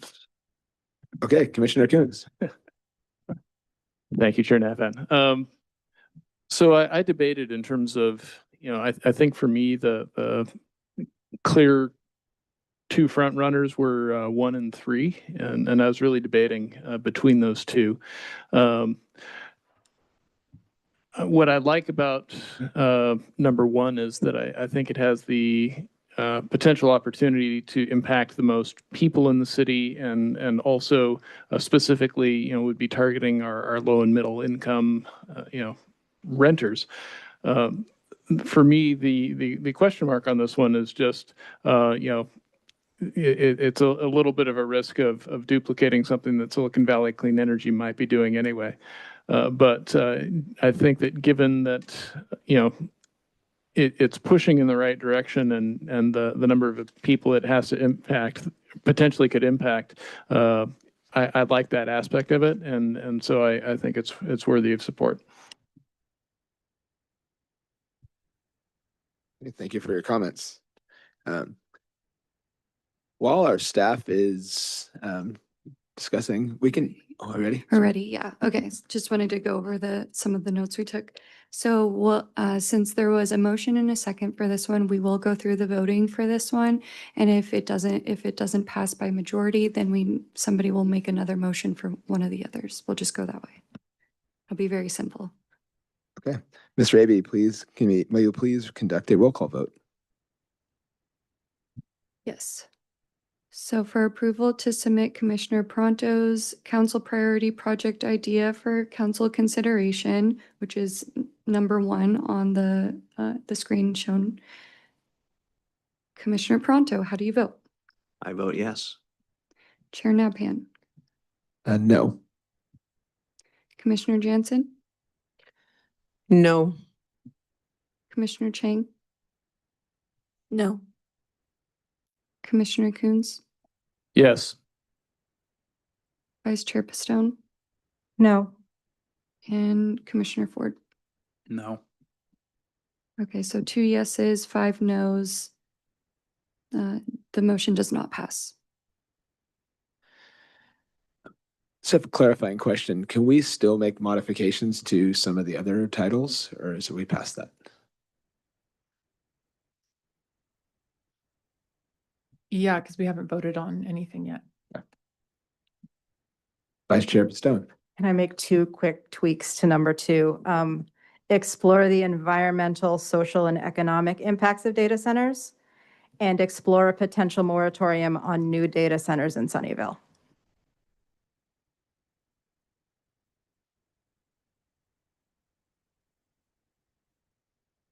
Okay, while staff is updating that, Commissioner Coons. So I'm going to make a motion to have idea 3B our council policy project. Is there a second? Oh, sorry, Commissioner Jansen. I second. Is there any discussion or advocacy on the motion?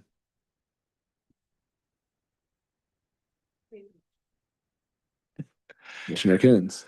So I think that, you know, this is focusing on something that is very much within the city's capacity to do, and it builds logically on, you know, some work that's already in flight. And I think it answers some of the questions that might still be lingering, you know, based on the study issue. So I think it's a useful thing to bring forward into the discussion with council. Commissioner Jansen. I'm just going to say you said that very well. Thank you, Commissioner Kuntz, and thank you for nominating my idea. Okay, Ms. Raby, can we please conduct a roll call vote? Yes. For approval to submit Commissioner Jansen's council priority project idea, which is number 3 on the list for council consideration. Chair Nabhan, how do you vote? Yes.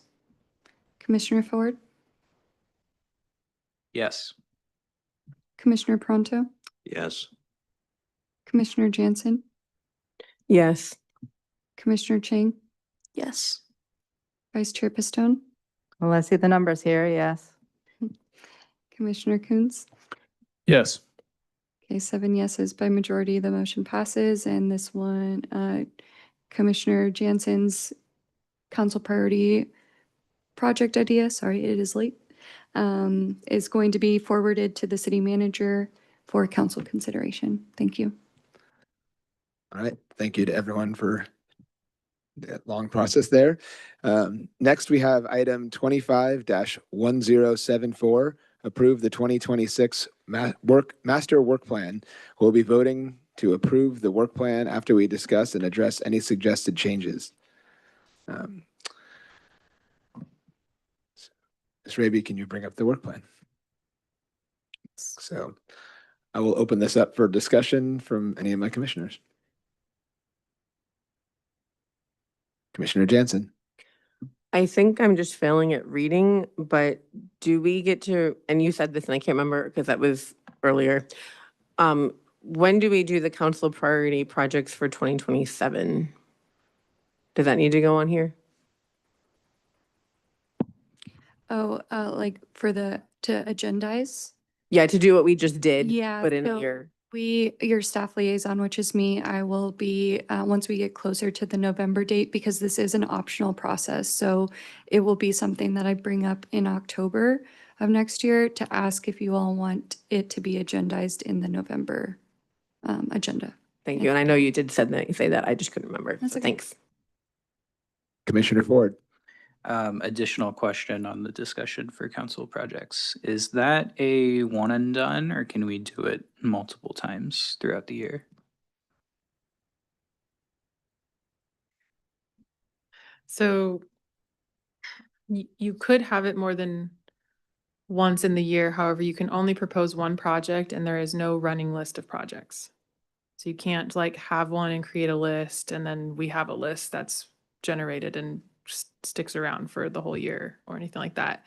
As you are all in discussion throughout the year, if there is topics that come up that you're interested in or think that might, you know, that's good to note during the discussion of that topic, that this, you know, I think this could be of consideration for a council priority project. But yeah, so there's the option to do it. But if you vote on something at that time, then we don't have another one. Yeah, it's up to you all to remember the ideas that you proposed. So if we did say another one in March, then you all are going to have to take responsibility of remembering what that was and what was discussed. So then we bring it back in November to then vote on it. And the whole idea of this new way is to alleviate a lot of staff time and resources that we put into doing all the research, doing all the writing, and proposals for you all. So it's really, the onus is on you to remember that.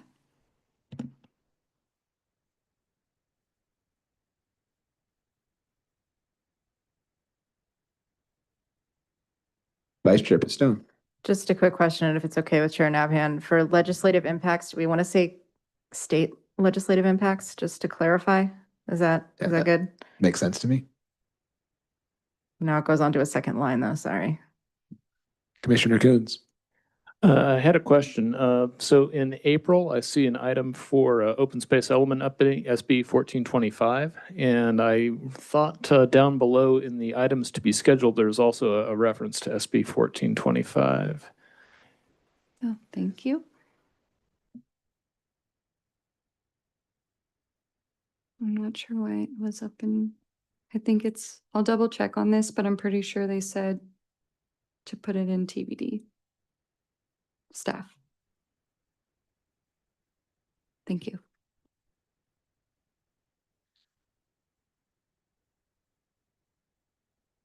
Commissioner Coons. So I was potentially wanting to put myself out there to make a commissioner presentation. It would be more kind of a thoughts for the commission to bear in mind going forward. So not terribly specific, but. Do you have a month that you would like to? I was Maybe thinking, February? yeah, I'd be flexible. Looks like June's a pretty heavy month, so yeah, February.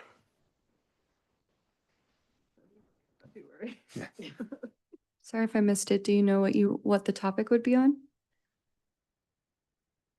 Call it long-term sustainability considerations. It's effectively, kind of thinking back through 8 years on the commission and thinking about, any kind of institutional knowledge I'd want to try and convey and get down in writing on my way out the door.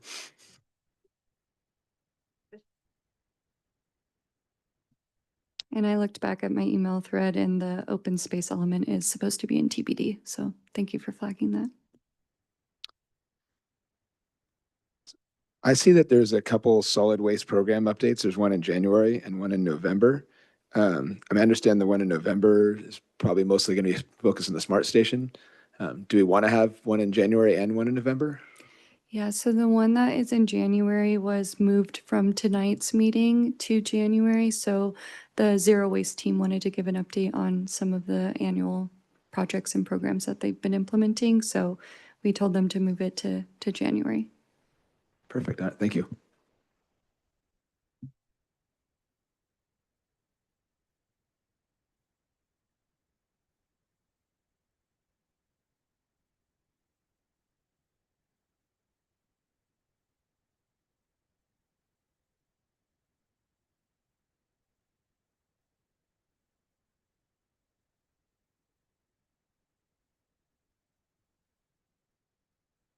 I'll also say that a lot of times we cancel the December meeting and seeing that it only has the annual review of Code of Ethics. Do we want to just move that to December or to November like we did this month and then leave December blank for now?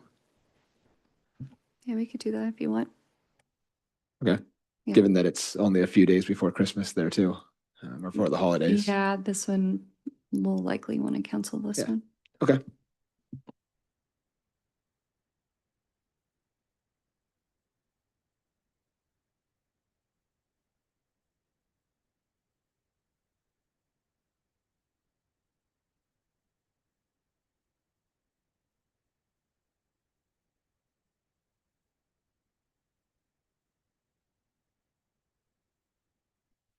This is a very packed work plan. We had a lot of staff responses this year. We are thinking about potentially making these two study issues, if the timing aligns, be a joint study session with the Parks and Rec Department and you all. So there could be an extra meeting thrown in, but at least it might open up our June a little bit for us. Commissioner Chang. Wait, sorry, but because I'm on a provisional license, I legally like can't drive myself home after a certain time. So would you mind if I leave like immediately after the vote? Yes, yeah. And if you need to excuse yourself before, you can.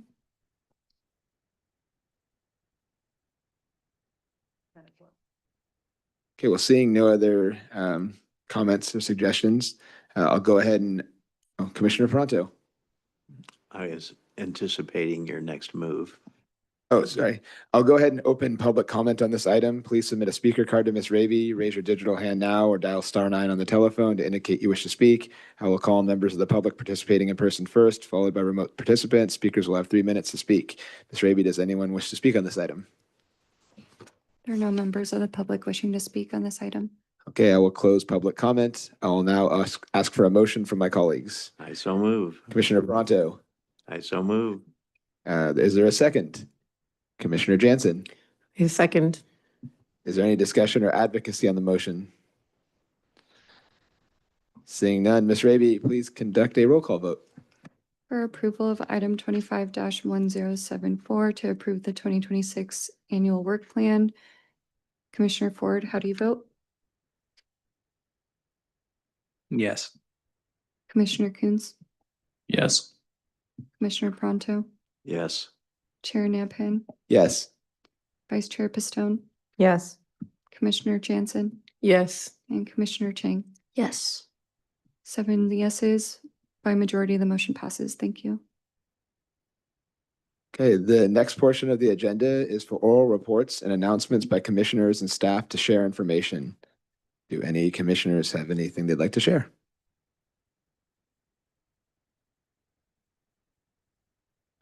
Commissioner Coons. At the most recent Livable Sunnyvale meeting, there were a couple of presentations that the commission might find interesting. One of them was about mass timber building techniques and talked about, among other things, the more positive aspects in terms of embodied carbon, but also that mass timber makes economically feasible construction at kind of a middle range where right now you hit a spot where you would need to have like a concrete foundation and so then it becomes that you need the building to be much taller to pencil out. But with mass timber, basically there's kind of a mid-range, I think it was 6 to 8 stories, that becomes much more feasible. So fascinating, and I thought germane to the commission.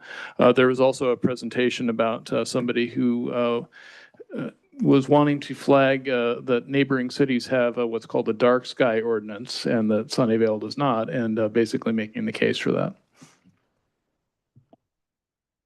All right, Commissioner Pronto.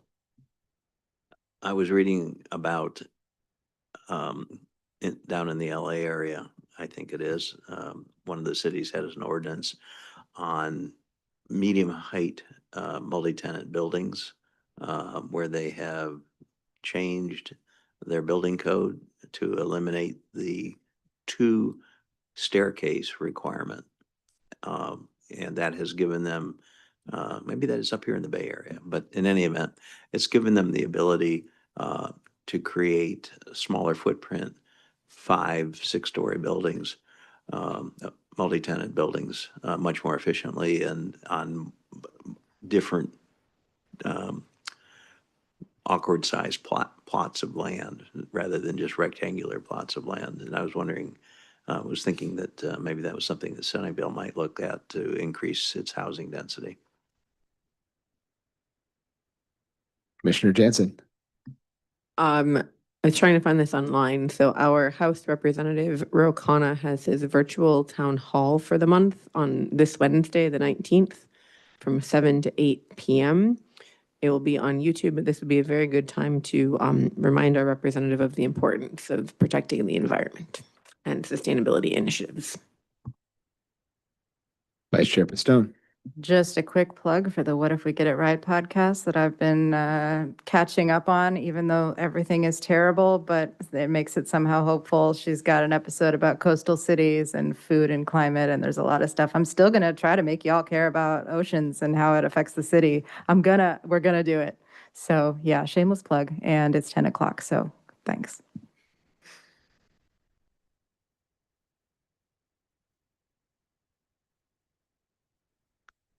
All right, Ms. Raby, do you have any, Ms.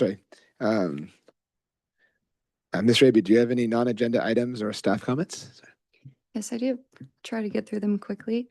So I just wanted to give you all an update that Madeline and I went to City Council on October 28th to present the 2024 Greenhouse Gas Inventory and Climate Action Playbook updates for fiscal year 2024.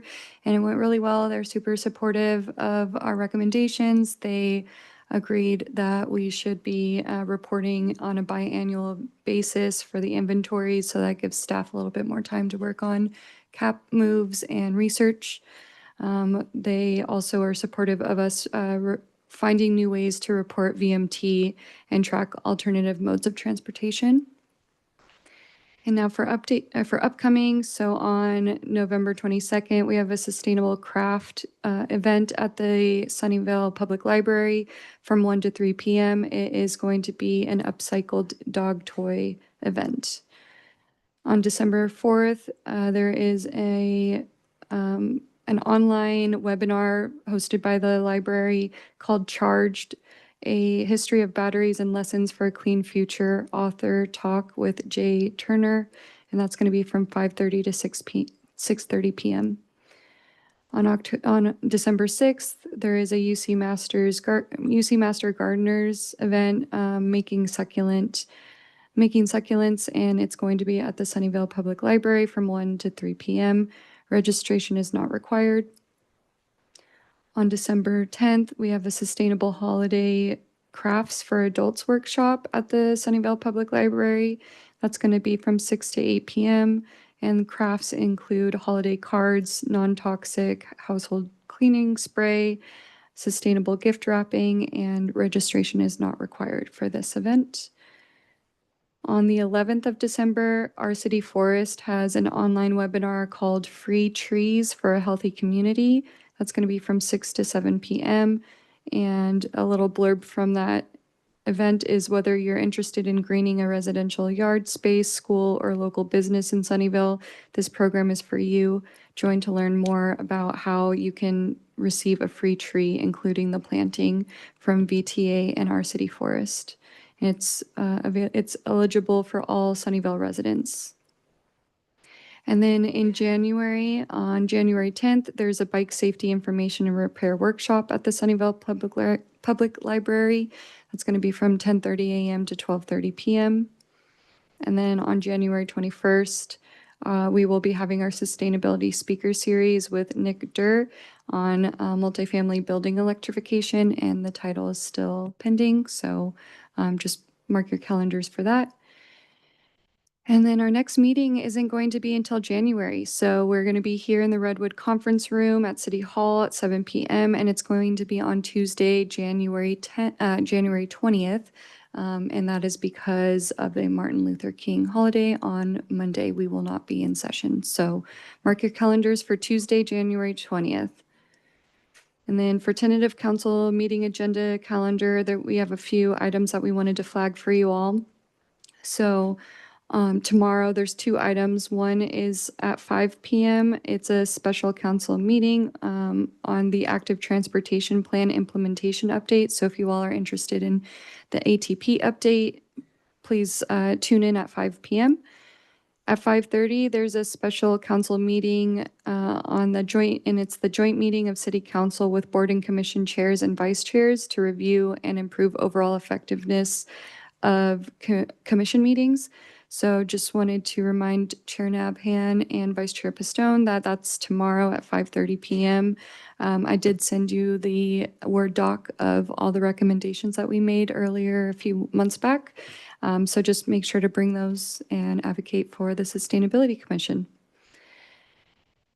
And then there is also tomorrow a legislative update item. So if you're interested in legislative updates from the state, tune in for that as well. And then December 2nd, 25-0707, select an alternative for Hollenbeck Bike Lane Study. That's an item council is going to hear. And then on January 27th of 2026, there's an item called Bicycle and Pedestrian Access Improvements at Sunnyvale Caltrain Station Study. So it's a study issue from DPW, and it is 20-02. And with that, I am done with my updates. And if Madeline has anything. Councilmember. Thanks. Yeah, Councilmember Srinivasan, do you have any non-agenda items or staff comments? Yeah, truly non-agenda item. This will be my last meeting as council liaison to Sustainability Commission. I really, truly enjoyed this commission. Very, very thoughtful discussions. So since there are 7 commissions, the next liaison assignment would be 2028 July to December, provided I get re-elected. So, but I just wanted to thank you all. Thanks for the opportunity. I really enjoyed. Thank you.